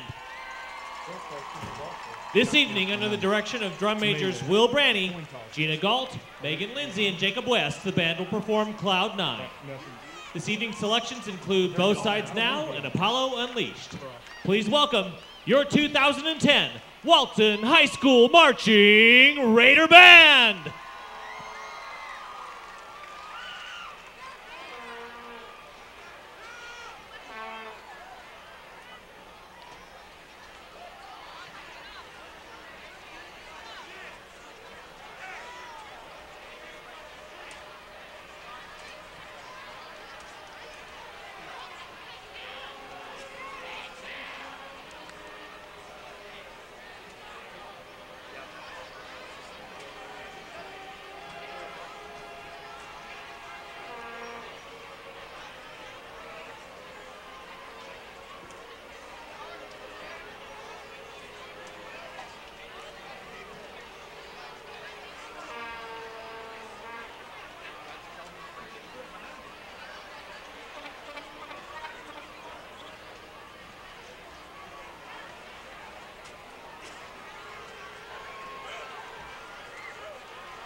Back to Raider Valley, where the Walton Raiders trail the Norcross Blue Devils 28-3 here in the first round of the 5A playoffs. We've been looking at the halftime stats, and they're shocking. The total offense right now for Norcross is 30 yards, despite the 28 points that they have, and Walton's total offense is 112 yards. Walton has several self-inflicted wounds here. They have 2 interceptions run back for touchdowns, one which is a 10-yard run back and another one that was 80 yards. There's been a blocked punt, and there's been a fumble. So Walton turnovers and a special teams miscue has resulted in Norcross basically having no offensive output, but yet having 28 points on the board. Good news is, if it appears in this game, if Walton can cut down on the mistakes, Walton's defense is able to hold the Norcross offense in check. But the defensive line, Bob, for the Norcross Blue Devils is just wreaking havoc on the Walton Raiders. They are. It's been really, it's a little odd. We got lulled into a bit of good pass protection, and then we've had 2 tough sacks from behind, resulting in fumbles. If we look at these stats just a little bit further, Walton has 8 first downs. Norcross has 2. Walton has 78 yards passing. Norcross has 9. Bradley Kilborn is 7 for 14. Their quarterback pool is 1 for 3. So 16 plays for Norcross for 30 yards. Walton 35 plays for 112. But the big thing is they have 169 yards on 3 punt returns and 2 interception returns. Right. So there's 2 interceptions, both returned for touchdowns. And as we said before, anything could have happened on that other than it being intercepted and taking all the way back. Just if he had gotten tackled and there had been no score and it's 21-3 going at half, be a little different feel going at that halftime. But I see Walton come out. They seem pretty fired up. I think they know they have not played their type of ball, and I think they're ready to get back on the field. Unfortunately, Norcross is receiving to open the second half. Well, it's one of those good news, bad news things. The bad news is that obviously you're down 25 points. The good news is that in a normal flow of a game, and normal in quotes, Walton is able to control the Blue Devils on offense, and the Raiders' lone score is a 48-yard field goal by senior Zach Miller, which was a terrific 3 points, and it looked like the Raiders were going to have a chance to turn this into a 21-10 game with the ball headed down towards the end zone late in the second half. Kilborn dropped back to pass. He stepped up in the pocket. He got hit from behind. His arm came forward, and as luck would have it tonight at Raider Valley, the ball didn't hit the ground for an incomplete pass. It landed right in the breadbasket of one of the defensive linemen from Norcross, and away he went for an 80-yard glory moment. Some scores from around the state, in the state playoffs. There's a lot of games that are like this that are scores in the high 20s at halftime. But one surprising one is Mill Creek 17, Etowah 7. North Gwinnett, which won Norcross's region, is beating Lassiter 35-0 at half. McEachern up 14-7 on East Coweta. Roswell 26, Parkview 21 at half. Do you have so Lassiter's losing, Walton's losing, Etowah's losing? What about who's our fourth team? Woodstock. Woodstock is losing 7-0 to Collins Hill at the half. That's closer than I would have thought. Right. So right now the Cobb County region, or Cobb-Cherokee County region, not performing exceptionally well, to put it mildly right now. To put it mildly. I would say Gwinnett is really showing their strength. South Gwinnett is leading West Forsyth 14-0 at half. And Brookwood is leading Alpharetta 20-6. And Grayson is beating North Forsyth 10-0. Waiting here the second half kickoff. Walton will kick off. Zach Miller will do the kicking for the Raiders. I will say one bright spot in Cobb County. Kell is beating South Forsyth at half 42-0. One of the things that was interesting, we talked about this a little bit, Bob, in the studio during the Rocky Hidalgo show the other day, is how dominant those teams that went down from 5A to 4A have been in their first year in 4A. Chattahoochee, Pope, Kell obviously have had exceptionally strong seasons. going down where, Kell hadn't been in the playoffs for years. Pope had not had. This is the first trip the Pope Greyhounds have had to the playoffs since I think year 2000. Unfortunately, they're losing 21-0 at half right now. But you're I don't know. I don't know if I'd say unfortunately. I'm okay with Pope losing 21-0. Okay. Well, yeah, I mean, just try not to stir it up. The Red Hat's off the field, so looks like we're ready for some football. All right. Well, Zach Miller to handle the kickoff duties here for the Walton Raiders, trailing 28-3 here at the beginning of the third quarter. Raider pride on the line here. Miller's kick deep, and it's going to be into the end zone, and Norcross will take over 1st and 10 at their own 20. And, Bob, that's a good thing because Norcross offense has not shown anything in terms of being any kind of juggernaut or anything of that sort. They, I think they're a team that plays strong with the lead. We just need to see if we can put some pressure on them. And as we've said, I think their defense has spotted most of these points. Oh, absolutely. And the key for the Raiders is they're going to have to play mistake-free football, obviously, and they're going to have to create turnovers. They've got to get a couple of quick scores here. Norcross in a single back, 2 tight end formation, and there's a fumble on the snap, and that would have been a great stop. That's 2 fumbles by Norcross inside the 20-yard line, and both times have been recovered by number 14, the quarterback Matt Poole. Brings up a 2nd down and 10 ball to 20 for the Norcross Blue Devils. 2nd down and 10. Raiders defense has played well. They've been forced into a couple of short fields, but they've responded well. They had a great stop one time when the Blue Devils had the ball inside the red zone. Forced a missed field goal, and they've just not had the opportunity. 2 tight ends, single back, 2 split ends. Handoff straight up the middle. Walton's defense converges aggressively. Nice play by Sunby and Blaylock on the tackle. Really nice play by Orton Whitaker, forcing him back inside. Don't know if we have replay back available, but Whitaker forced that play inside for the linebackers to scrape and get it. So here we're facing, we forced him into a 3rd and 10. 3rd down and 10. Walton with on defense, holding so far. Matt Poole will be in the shotgun. 2 receivers right, 1 to the left. Walton showing a little inside pressure from Sunby.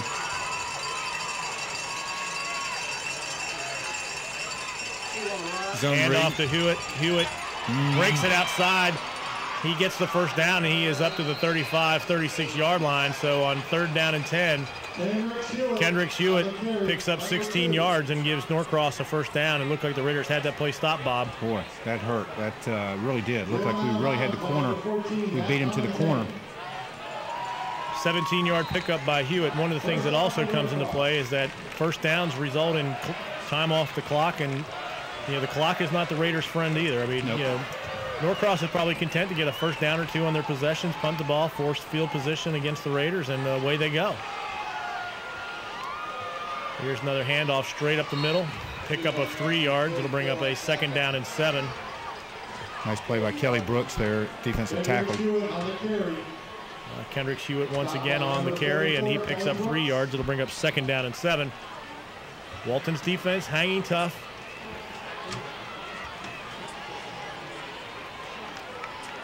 I think their offense is facing a little bit of the same thing that we are on the defensive line. Brad Noble head up over the center is really kind of making his day. There have been 2 fumbled snaps and really kind of delaying the timing.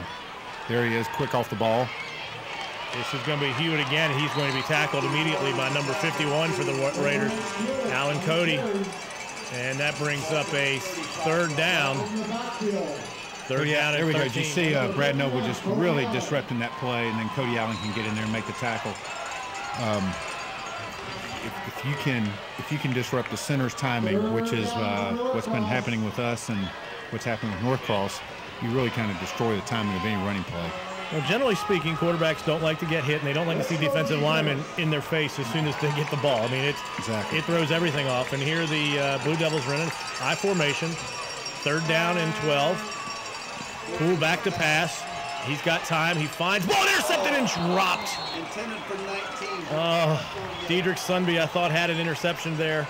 And also Darren Blaylock. That one hurts. It looks like both of them tipped it a bit. 2 is anything.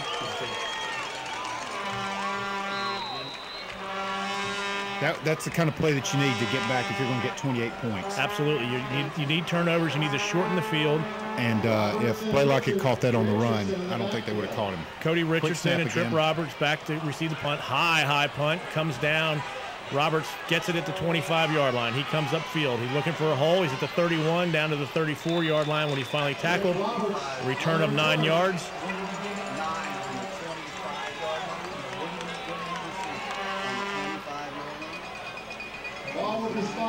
It'll be a 10-yard return up to the 35-yard line. So the Raiders take over 1st and 10, ball at their own 35-yard line. Not bad field position. Raiders need to convert on every offensive possession, Bob. There's just no ifs, ands, and buts about it. Nice defense by Walton there. 1 first down, about 3.5 minutes off the clock. Bradley Kilborn in the shotgun. Receiver left, receiver right. Handoff to Kyle Vorster up the middle. Kyle grinds away. He's going to get up the ball to the 39-yard line. He'll pick up 4 yards. It'll bring up a 2nd down and 6 with the ball at the 39-yard line for the Walton Raiders. I don't know how long, Bob, they can afford to be patient there. I mean, obviously with Kyle, you're looking for him to break a long one, and suddenly in 10 seconds you have 7 points. But this defensive line for the Blue Devils has made it extremely tough for Walton to run. Single back behind Bradley Kilborn is Kyle Vorster. 2 tight ends, 2 receivers flanked out on either side of Kilborn and Vorster. Hand off to Vorster. He comes around the corner. He's at the 40, and he's going to pick up the 1st down, pushing forward to the 47-yard line. 32 and 5. The referees are going to wait till Kyle gets killed in that pile before they blow the whistle. Nice strong run by Kyle that time. Ball on the 46-yard line. That's another 1st down for Walton. It'll be 1st down and 10. Ball at the 46. Glad to see Brandon Cablano back in there at offensive guard. That will certainly help.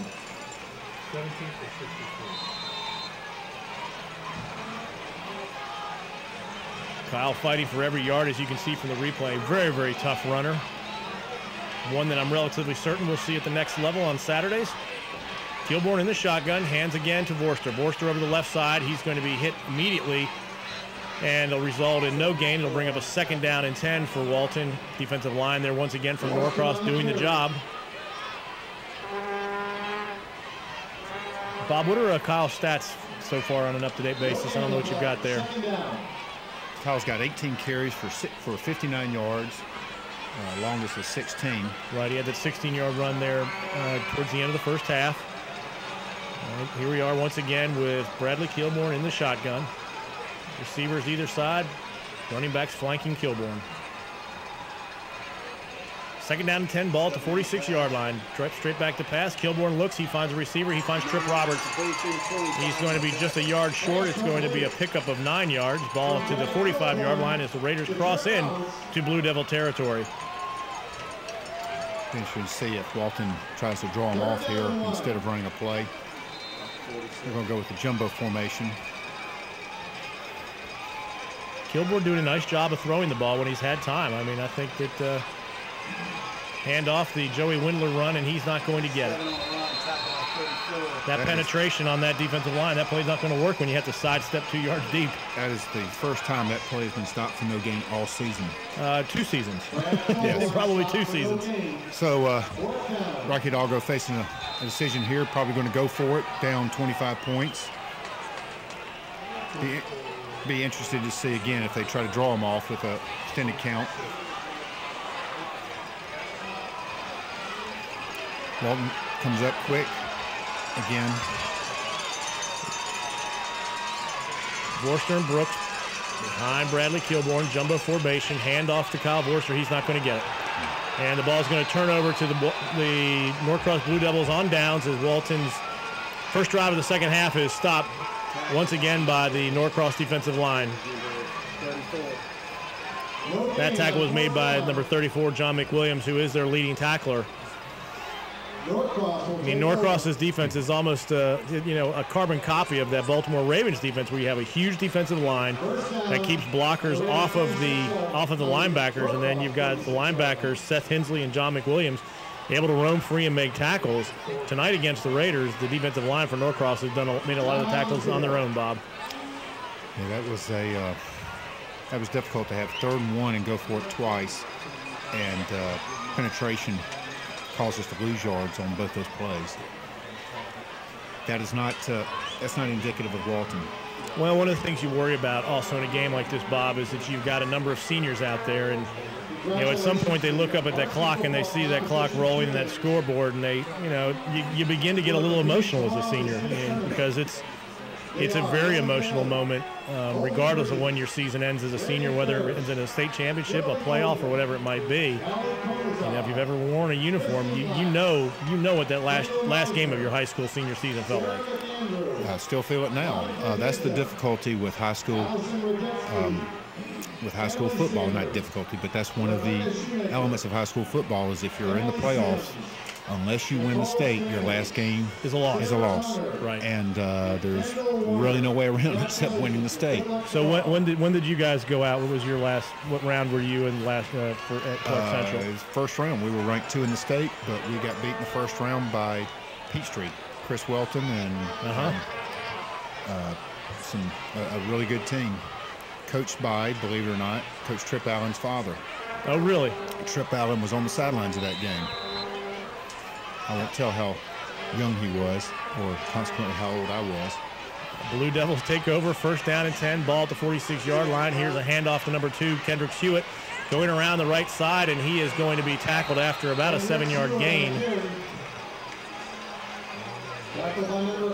Yeah, Bob, my senior season ended a little bit better, but when I grew up in Pennsylvania, we didn't even have state playoffs at that point in time. We just kind of played each other, and somebody said, okay, good season or bad season, but we ended up winning my last game. Scored a touchdown on defense, I'm proud to say. Congratulations. That was a big moment. That's the challenge of going for of playing for a victor is there are more teams that lose than win. Absolutely. Here we go. Handoff to number 32, Hensley. He breaks it outside. He's got some running room. He's finally knocked out of bounds by number 48, Dietrich Sunby.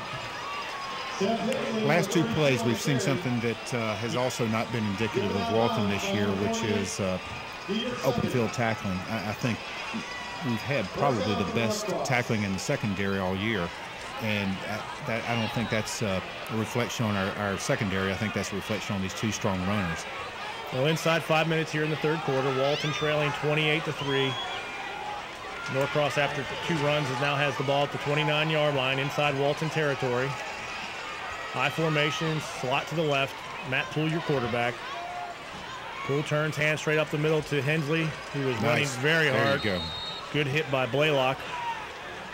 Yeah, he reversed the forward momentum. Pick up a 4 yards. It'll bring up 2nd down and 6 for the Blue Devils. And the Blue Devils just content to wind up time off the clock, pick up a couple of 1st downs, keep the Raiders at bay. Seth Hensley, take your hat off to him. He's playing both ways. Every play both ways. He sure is.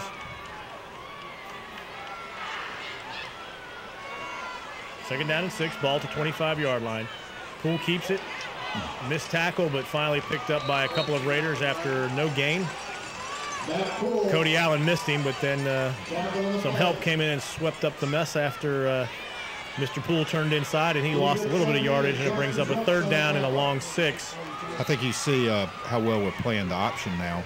Here at the end of the season, having seen, 4, 5, 6 different variants of it. It's funny how things go in cycle, Bob. I mean, when you and I played, option was almost every game you ever played was an option team. Absolutely. High school and college. And, now you've got, the spread option, the spreads, but you see a number of teams. And right now, Norcross, those lining up just playing I-formation football. And I think actually the center flinched. Seemed to. I don't know if he flinched because we jumped or we jumped because he flinched. We're backing up a little bit. Both teams are backing up. We have Who's the least guilty, most guilty? Referee looks like issues his verdict, and it's going to bring up a 3rd down and 1 for the Blue Devils as the offsides penalty against the Raiders is administered. 5-yard penalty makes it 3rd down and 1. Right now, a field goal would be along the lines of 37 yards. I don't think that Norcross would risk a field goal. Why not go for it, give the Raiders a long field instead of risking a block or something like that? That's Poole with the keep on the quarterback keeper, and he's going to be close.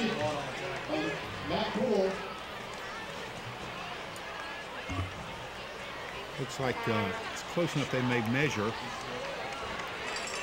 Nope. Fourth down, he ended up short.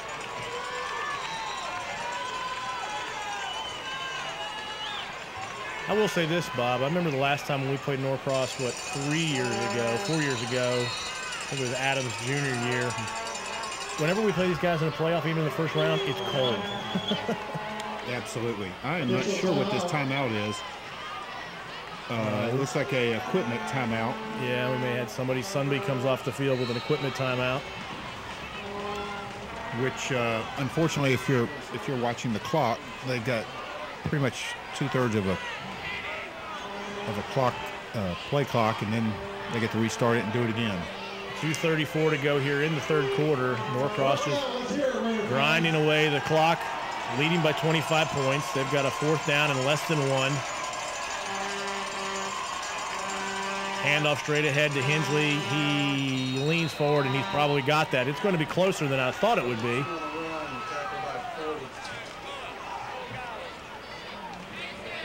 Tackle by Zach Pope. I don't know, Bob. That's really close. He's not measuring. Raiders hold him on the fourth down. Hensley did not get the first down.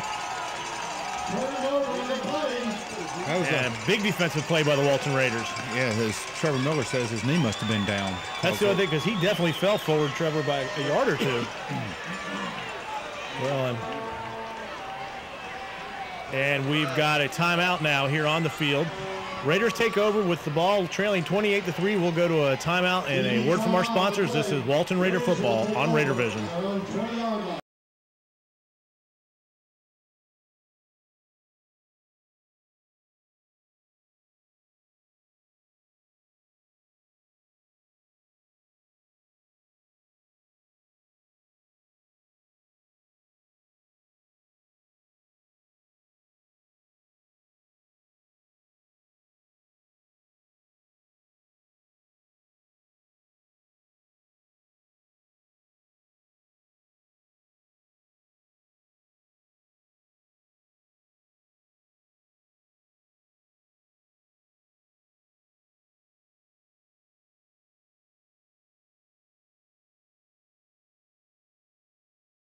Boy, that was a very liberal application of forward momentum there. We've got a picture back. One of the big scores, Bob, is that Harrison's leading MLK 17-12 in the third quarter. Harrison on the road, a fourth seed. Absolutely. Huge lead. How about 5-5 Mill Creek 32. leading Etowah 32-7 at Etowah. And Etowah has just been a dominant team all year. Well, Mill Creek out of this same region as Norcross. Showing pressure. Upfield. There we go. Matt LaMontagne still playing, fourth quarter of his senior season. Alvin Kamara, the running back on that play. Alvin Kamara won the game and have negative. On the run, tackle the backfield by number 13. Somebody just asked, what question can you win the game if the other team has negative yards on offense? Can the winner have negative yards on offense? Yeah, right. It could be. That was an interesting series for them with 2 passes and a reverse. And wow, what a booming high punt. Driving Trip Roberts back to the 18 or 19-yard line. They're going to call it down to the 19-yard line. Terrific punt by Norcross. That was Charlie Ray, number 8. He's the holder on field goals and extra points, and the punter. Charlie with a great punt there. Norcross fans starting to celebrate a little bit on their side of the stadium, and it's 28-3, but hey, if you're Dan Hawkins and a Colorado Buffalo fan, you know that things can turn at any point, and the Raiders aren't out of this. Colorado giving up, 35 points in the fourth quarter last week to Kansas, and cost Coach Hawkins his job. Here's a handoff to Kyle Vorster over the left-hand side of the Raider offense, and Kyle picks up maybe 3 or 4 yards. It brings up second down and 6. 10:19 to go here. Raiders need to turn it around, or the 2010 season will come to an end. Opportunity still ahead of them. Time has not run out. Raiders still trying to convert. I don't think the running is indicative of Walton not being urgent. I just think you do what you do best. Well, now we've got 5 wide receivers out, so I don't think this is going to be a run. Might be a bubble screen or something like that. Kilborn in the shotgun by himself. 3 receivers right, 2 to the left. And there's a ball thrown underneath to Trip Roberts, and they call it incomplete. And it'll bring up 3rd down and 7. 3rd down for the Raiders. Well, we're 8 of 16 passing. Trip Roberts has been the main recipient. 6 receptions for 77 yards. Again, we'll go 5 wide, empty backfield. Looks like they're going to bring some delayed pressure with the middle linebacker. Walton picks it up. Kilborn finds a wide receiver out in the flat. He was being pressured. It falls incomplete. And that'll bring up 4th down and 7. And the Raiders are going to punt. Bradley Kilborn getting up a little slow. Yeah, he got just as he was releasing that ball, he was being pulled down from a kind of a funny angle. This has been a tough game.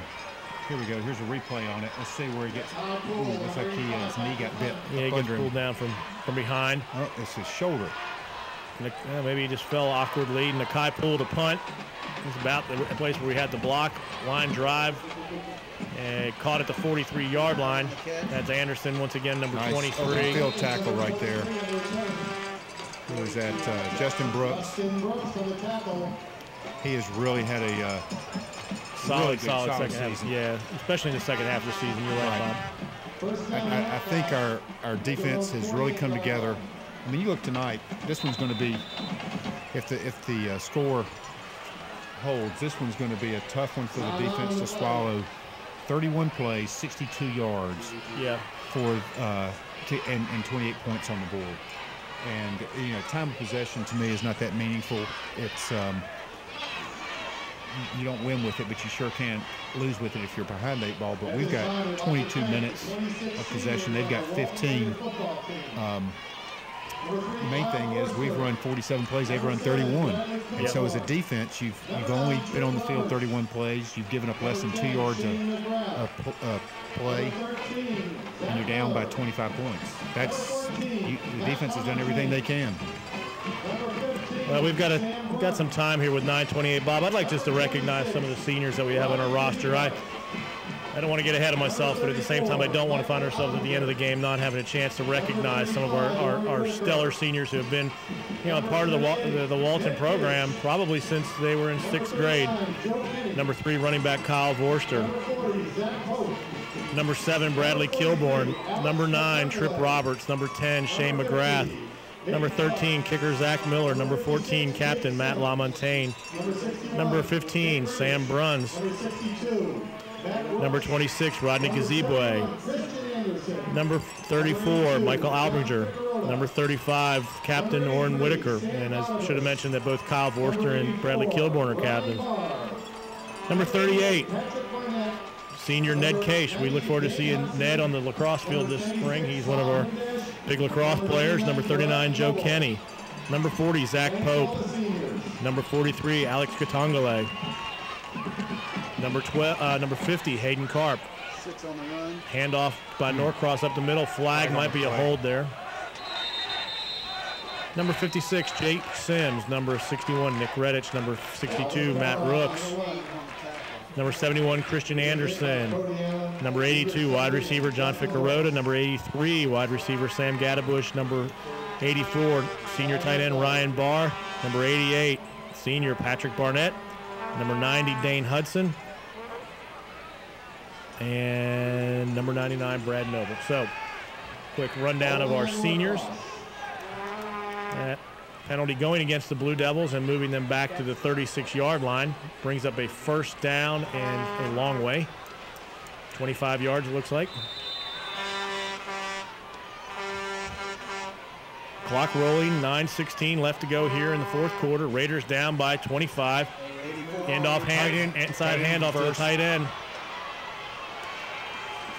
Fumble. Ball is fumbled. Recovered. Walton ball. Well, I really wish that he had fumbled the last time he touched the ball, because he returned the fumble back 80-plus yards for a touchdown. 8 on the recovery. Darren Blaylock on the recovery. Inside handoff on a tight end reverse.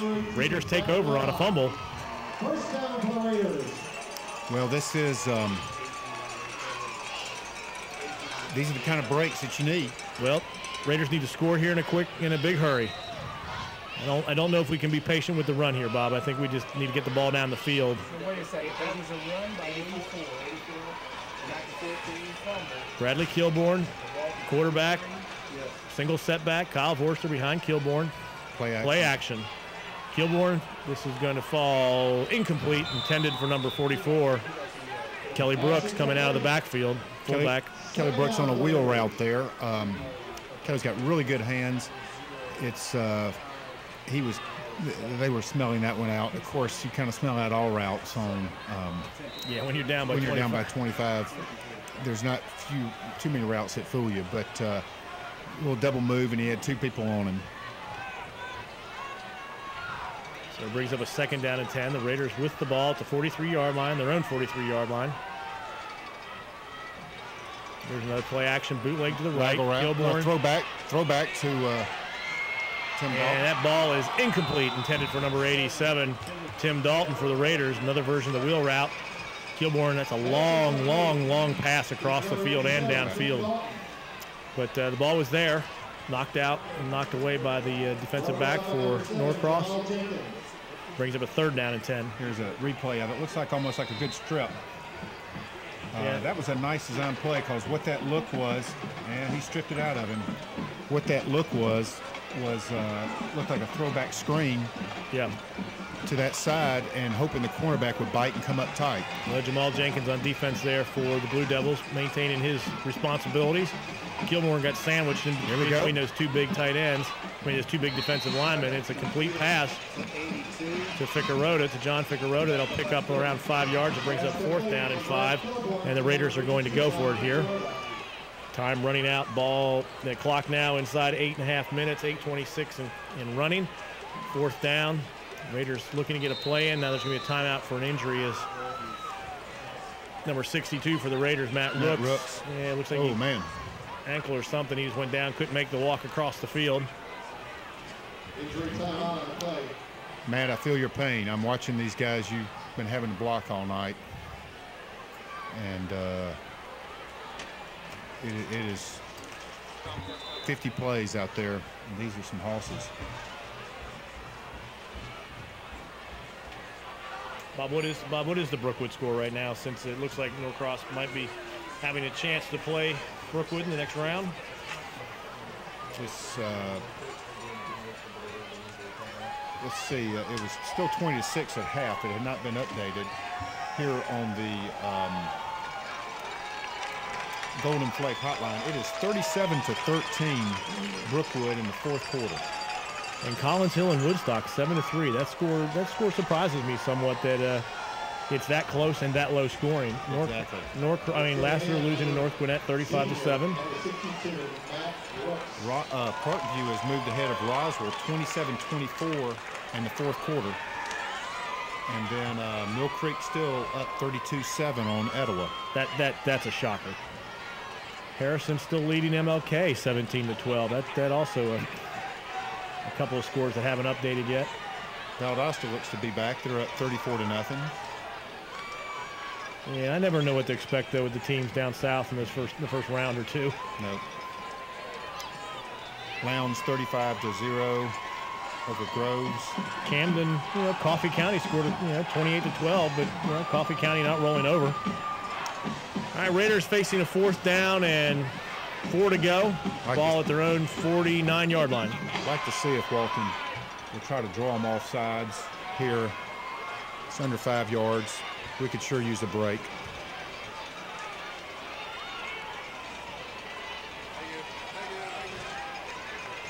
with a tight end and stacked. They're going to go with wideouts. Yep, it'll be a 4th down. Kilborn in the backfield by himself. They're bringing the heat. They're coming. They're coming 7. They were going for it. They didn't come across the ball. Kilborn drops back to pass. He's under pressure, and he is going to be sacked. 34. And that's going to result in a turnover, and the Norcross Blue Devils will take the ball on downs with the ball resting at the 43-yard line. Kilborn looking for an open receiver, but unable to find one, and goes down once again to the pressure from that massive defensive line that Norcross has. Well, one thing, not trying to necessarily look to the future, but this is what a senior-laden team looks like on Norcross, and Walton is still young at a lot of positions, especially on the wow, that's a hit right there. That's what we've been seeing all year. That's number 18, Zach Blaylock, coming up and making the hit on Kendrick Hewitt. And what that shows you is there's no quit. Well, and and those kind of hits are game changers. I mean, you can take a running back or a quarterback out of a game with a hit like that, where they just say, "I don't want any more of that." We've seen that a couple times this year. We saw that against Cherokee and Marietta as well. All right. Pick up of 3 there, brings up a 2nd down and 7. Here's a straight ahead to the fullback, tackle by number 8, Darren Blaylock. 8 on the tackle. Official reached for his flag back here for a little extracurriculars, but he couldn't find it quick enough. So, yeah, they did drop something on us. Yeah, it looked like somebody was in a little bit of a shoving match. May have been, but personal foul against the Raiders. That'll be 15 yards added on to the run, and it'll give Norcross a 1st down. I guess I'm laughing. Off the camera here, back at the back of the secondary, Norcross receiver kind of shoved our safety, and the official, I saw him reach for his flag. He couldn't find it, so he said, what the heck. So he got that one passed, but evidently close to the line of scrimmage. It must have been a little bit more flagrant. That'll give Norcross a 1st down, and the ball will rest at the 23-yard line. 7:17 left to go here in the ball game. Raiders trailing 28-3. Norcross driving. Norcross 86 total yards. They're looking to see if they can break the century mark here. 2 tight ends are going in power. Tight end keeps seeming to move. Hand off to Kendrick Hewitt. Point of attack. No gain. Sorry to talk over you, Kurt. Oh, you're the president, man. I'm just an employee. Thank you. Yes. Yeah, I tell you that if I don't know if you ever replay of that, Pete. The player making it is number 40 right there, Zach Pope. You ever replay of that one? Coming in on the corner right there, taking on the guard, cutting him in half and stopping that play. That's Zach Pope, who started the season with a fractured leg, coming back, and just a heck of a ball player. It'll be up 2nd down and 9 for the Blue Devils. Ball resting at the 21-yard line. Handoff once again to Kendrick Hewitt. Hewitt pushing forward. He'll get forward momentum up around the 15-yard line. That'll bring up 3rd down. We'll make it a 3rd down and about 3 or 4. 3rd down and 3 for the Blue Devils. Clock rolling at 6 minutes and 5 seconds left here to go. As I said earlier, the Blue Devils kind of content to run plays and run the clock. They are inside the red zone now, down at the 15-yard line. 3rd down and 3. Need to get to 12 for a 1st. Using as much clock as they can in the huddle, and Raiders right now kind of powerless because their biggest opponent right now is the clock. High formation, handoff to Hewitt. Straight up the middle. He's going to be short of the 1st down. It's going to bring up a 4th down and maybe about 1 or 2. Raiders defense holding tough again. Orrin Whitaker on the outside linebacker coming up and forcing him in on that. They're going with 2 tight ends running everything off tackle, and our outside linebackers are forcing it in. I think he was fortunate. Hewitt was fortunate he went down on that play because Blaylock was coming up to lay him out again. Yeah, maybe that's what he saw and decided I'll make it a 4th down. Well, it's going to be 4th down and 1 once again for the Blue Devils. Raiders held them on 4th down and 1 the last time. Coach Maloof trying to pick up the 1st down here. 5 minutes to go here in the ball game. Raiders down by 25. Here's a handoff straight ahead to Hewitt. I don't think he got it again. I don't believe it. There's a helmet that rolled 15 yards into the end zone. That's that same player. 58's helmet's not working too well. And I think the Raiders are going to take over on downs once again. If this spot makes it, I'm really surprised. Referee calls a timeout. They're going to measure. That looks favorable. Looking through my binoculars here, it's going to be really close.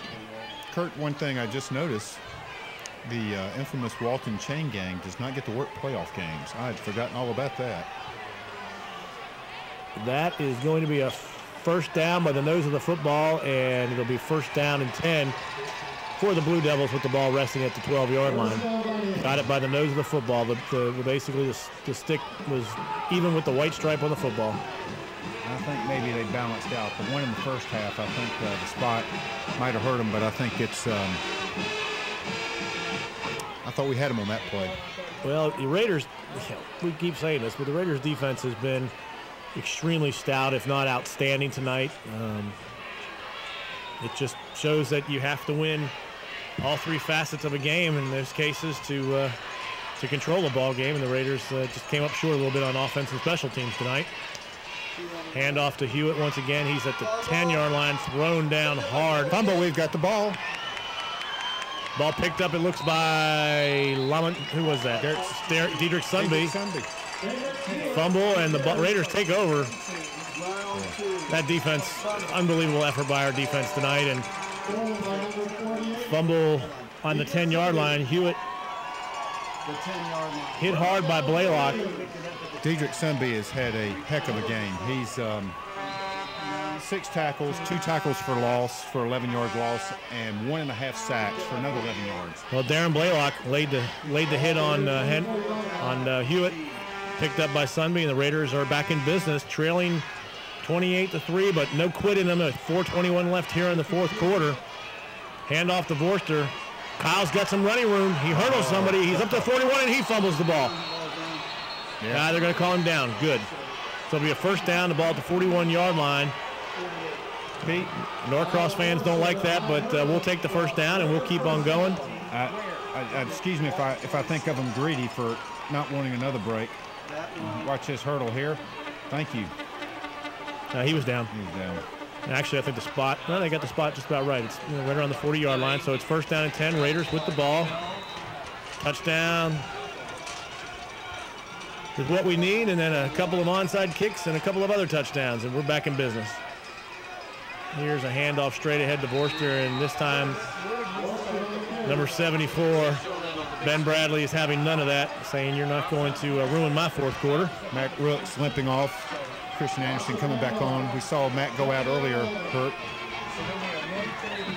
And it brings up a second down and 11 for the Raiders. Ball resting just shy of the 40-yard line. 3:36 left here to go in the ball game.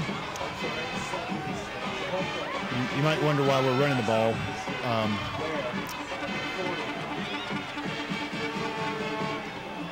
There aren't many 25-point plays in the playbook. Now Kilborn drops back to pass. He's got time. He looks downfield. He's got a receiver. That's Tripp Roberts at the 46-yard line, and he turns it up to the 44-yard line, and it's a first down with 3:08 left to go. You know, I'm not much into optics, but a 28-10 sounds a lot better than 28-3 as well. Yeah, exactly. Well, I think it means a lot more. That was a really nice play by Brad. He's really been taking a beating back there the last 3 or 4 series and hung in there. He has. He's been very, very tough in there, and that's one of the things a quarterback has to be. He has to be tough. His team feeds off of that. Here's a reverse. Cody Richardson. Cody gets tackled at the 36. He's going to have picked up 8 yards on that play. Brings up a second down. Clock rolling at 2:44 to go. Second down and 2. The ball on the 36-yard line. Come on, guys. Let's get a score here. It looks like the Norcross Blue Devils are going to move on to the next round of the Georgia State High School playoffs. Handoff here to Worcester. He's at the 30. He cuts it inside. He's at the 25 and brought down after a first down. Clock will stop with 2:21 to go.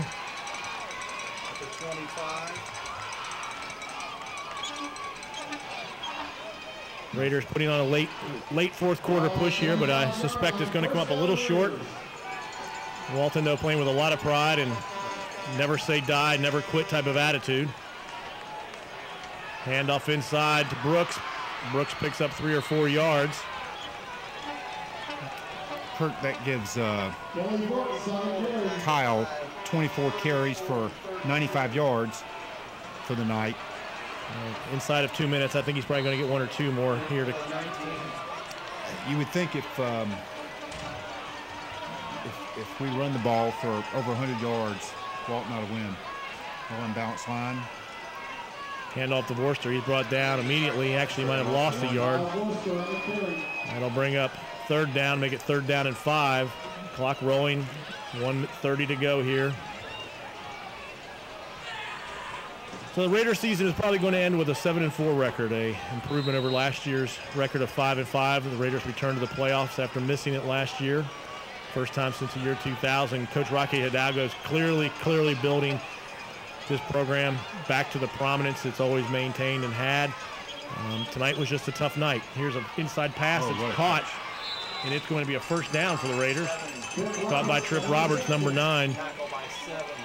And what you see in a situation like this, Bob, is you just see that senior leadership never quitting, playing down to the last minute, and 1:04 here to go, and the Raiders still trying to pick up that last score. They're 13 yards away from pay dirt and making it seem a little less painful. Handoff to Borster. He cuts it up inside. There's a flag on the play. I don't believe we were set on that play. We were not. We were trying to go on a quick count, but we weren't all set, so that one's going to come back. But, Bob, a lot of good things to build on from what we've seen. We've got a very young defense that matured tremendously over the season. I think on offense, we lose some key pieces, but we know we've got some young fellas coming up to step in and play some big roles there. And I guess if you were to ask any high school coach, what would you rather have, a dominant defense or offense? Most of them would probably say I'd rather have a dominant defense. And Walton's defense next year has an opportunity to be dominant. And the key on the offense, Bob, is that the offensive line has got some youngsters on it. And some more people coming up. Here we go with 50 seconds. 1st down, 15. Bradley steps back to pass. He throws it into the end zone, and it's over the head of his intended receiver. I think that was number 18, Blaylock. Yeah, it was Zach. Brings up 2nd down and 15. Ball resting on the 18-yard line with 40.9 seconds left here to go. Coach Hidalgo getting some seniors in here. Shane McGrath, Hayden Cart, an offensive line. Shane at tight end. Raiders want to score a touchdown. Want to make this game a 28-10 ball game. That's for certain. Here's a handoff to Borster. He's at the 20. He rolls down to the 15 or 14-yard line. No surprise who that is on his back. Either Earhart or Bradley, right? That's Earhart, who's going to finish the night with 6 tackles. Walton, that's going to be the... Well, that looks like it's... Clock is rolling with 15 seconds, and Bob, it's always bittersweet the end of a high school season because there's some seniors out there that will probably never play football again. But 7-4 was an improved season. The Raiders did a nice job, and there's a lot to build on. I'd like to say thank you to all the guys here that helped us. You'll see the credits roll here in a little bit. Pete English, though, as our producer, director, and leader overall. But Bob, you're the president of the Booster Club. Any kind of final thoughts that you have as you look at the 2010 season? Well, I think it's been a great bounce back after last year, missing the playoffs. To finish strong, we played in a new region. We were not expected to do as well as we did, finishing 2nd in the region. Up until this game, we really liked the way we were finishing, but the kind of taste in our mouth on this one hopefully will make us hungry for next year. But this game tonight was definitely not indicative of our team. Well, I'd like to say thank you for my colleague also, Tim Burns, who's not here tonight and who picked up for me last week in the Woodstock game. It's always my pleasure to broadcast these games for you at Walton Football on Raider Vision. You can see the list of people and sponsors who have been supportive of us all year. And, we'll look forward to seeing you in 2011 when the Walton Raiders kick off the next football season. I suspect we'll also have one more edition of the Rocky Hidalgo Show to wrap up the 2010 season. But This is Kurt Schreiner saying thank you. And it looks like that Mr. English has told me I have a job to do starting in a couple of weeks with Walton Raider basketball. So we'll look forward to seeing you as the Walton Raiders on men's and women's basketball teams make their run to the state playoffs and the state championship. And before we say goodbye, I'd like to say one last thing. Congratulations to the women's cross country and women's volleyball teams for their state championships the last couple of weeks. I'm Kurt Schreiner. Thank you very much. Final score, the Norcross Blue Devils 28, Walton Raiders 3. This has been Walton Raider football on Raider Vision. 2010 has been a great year. Thank you for your support.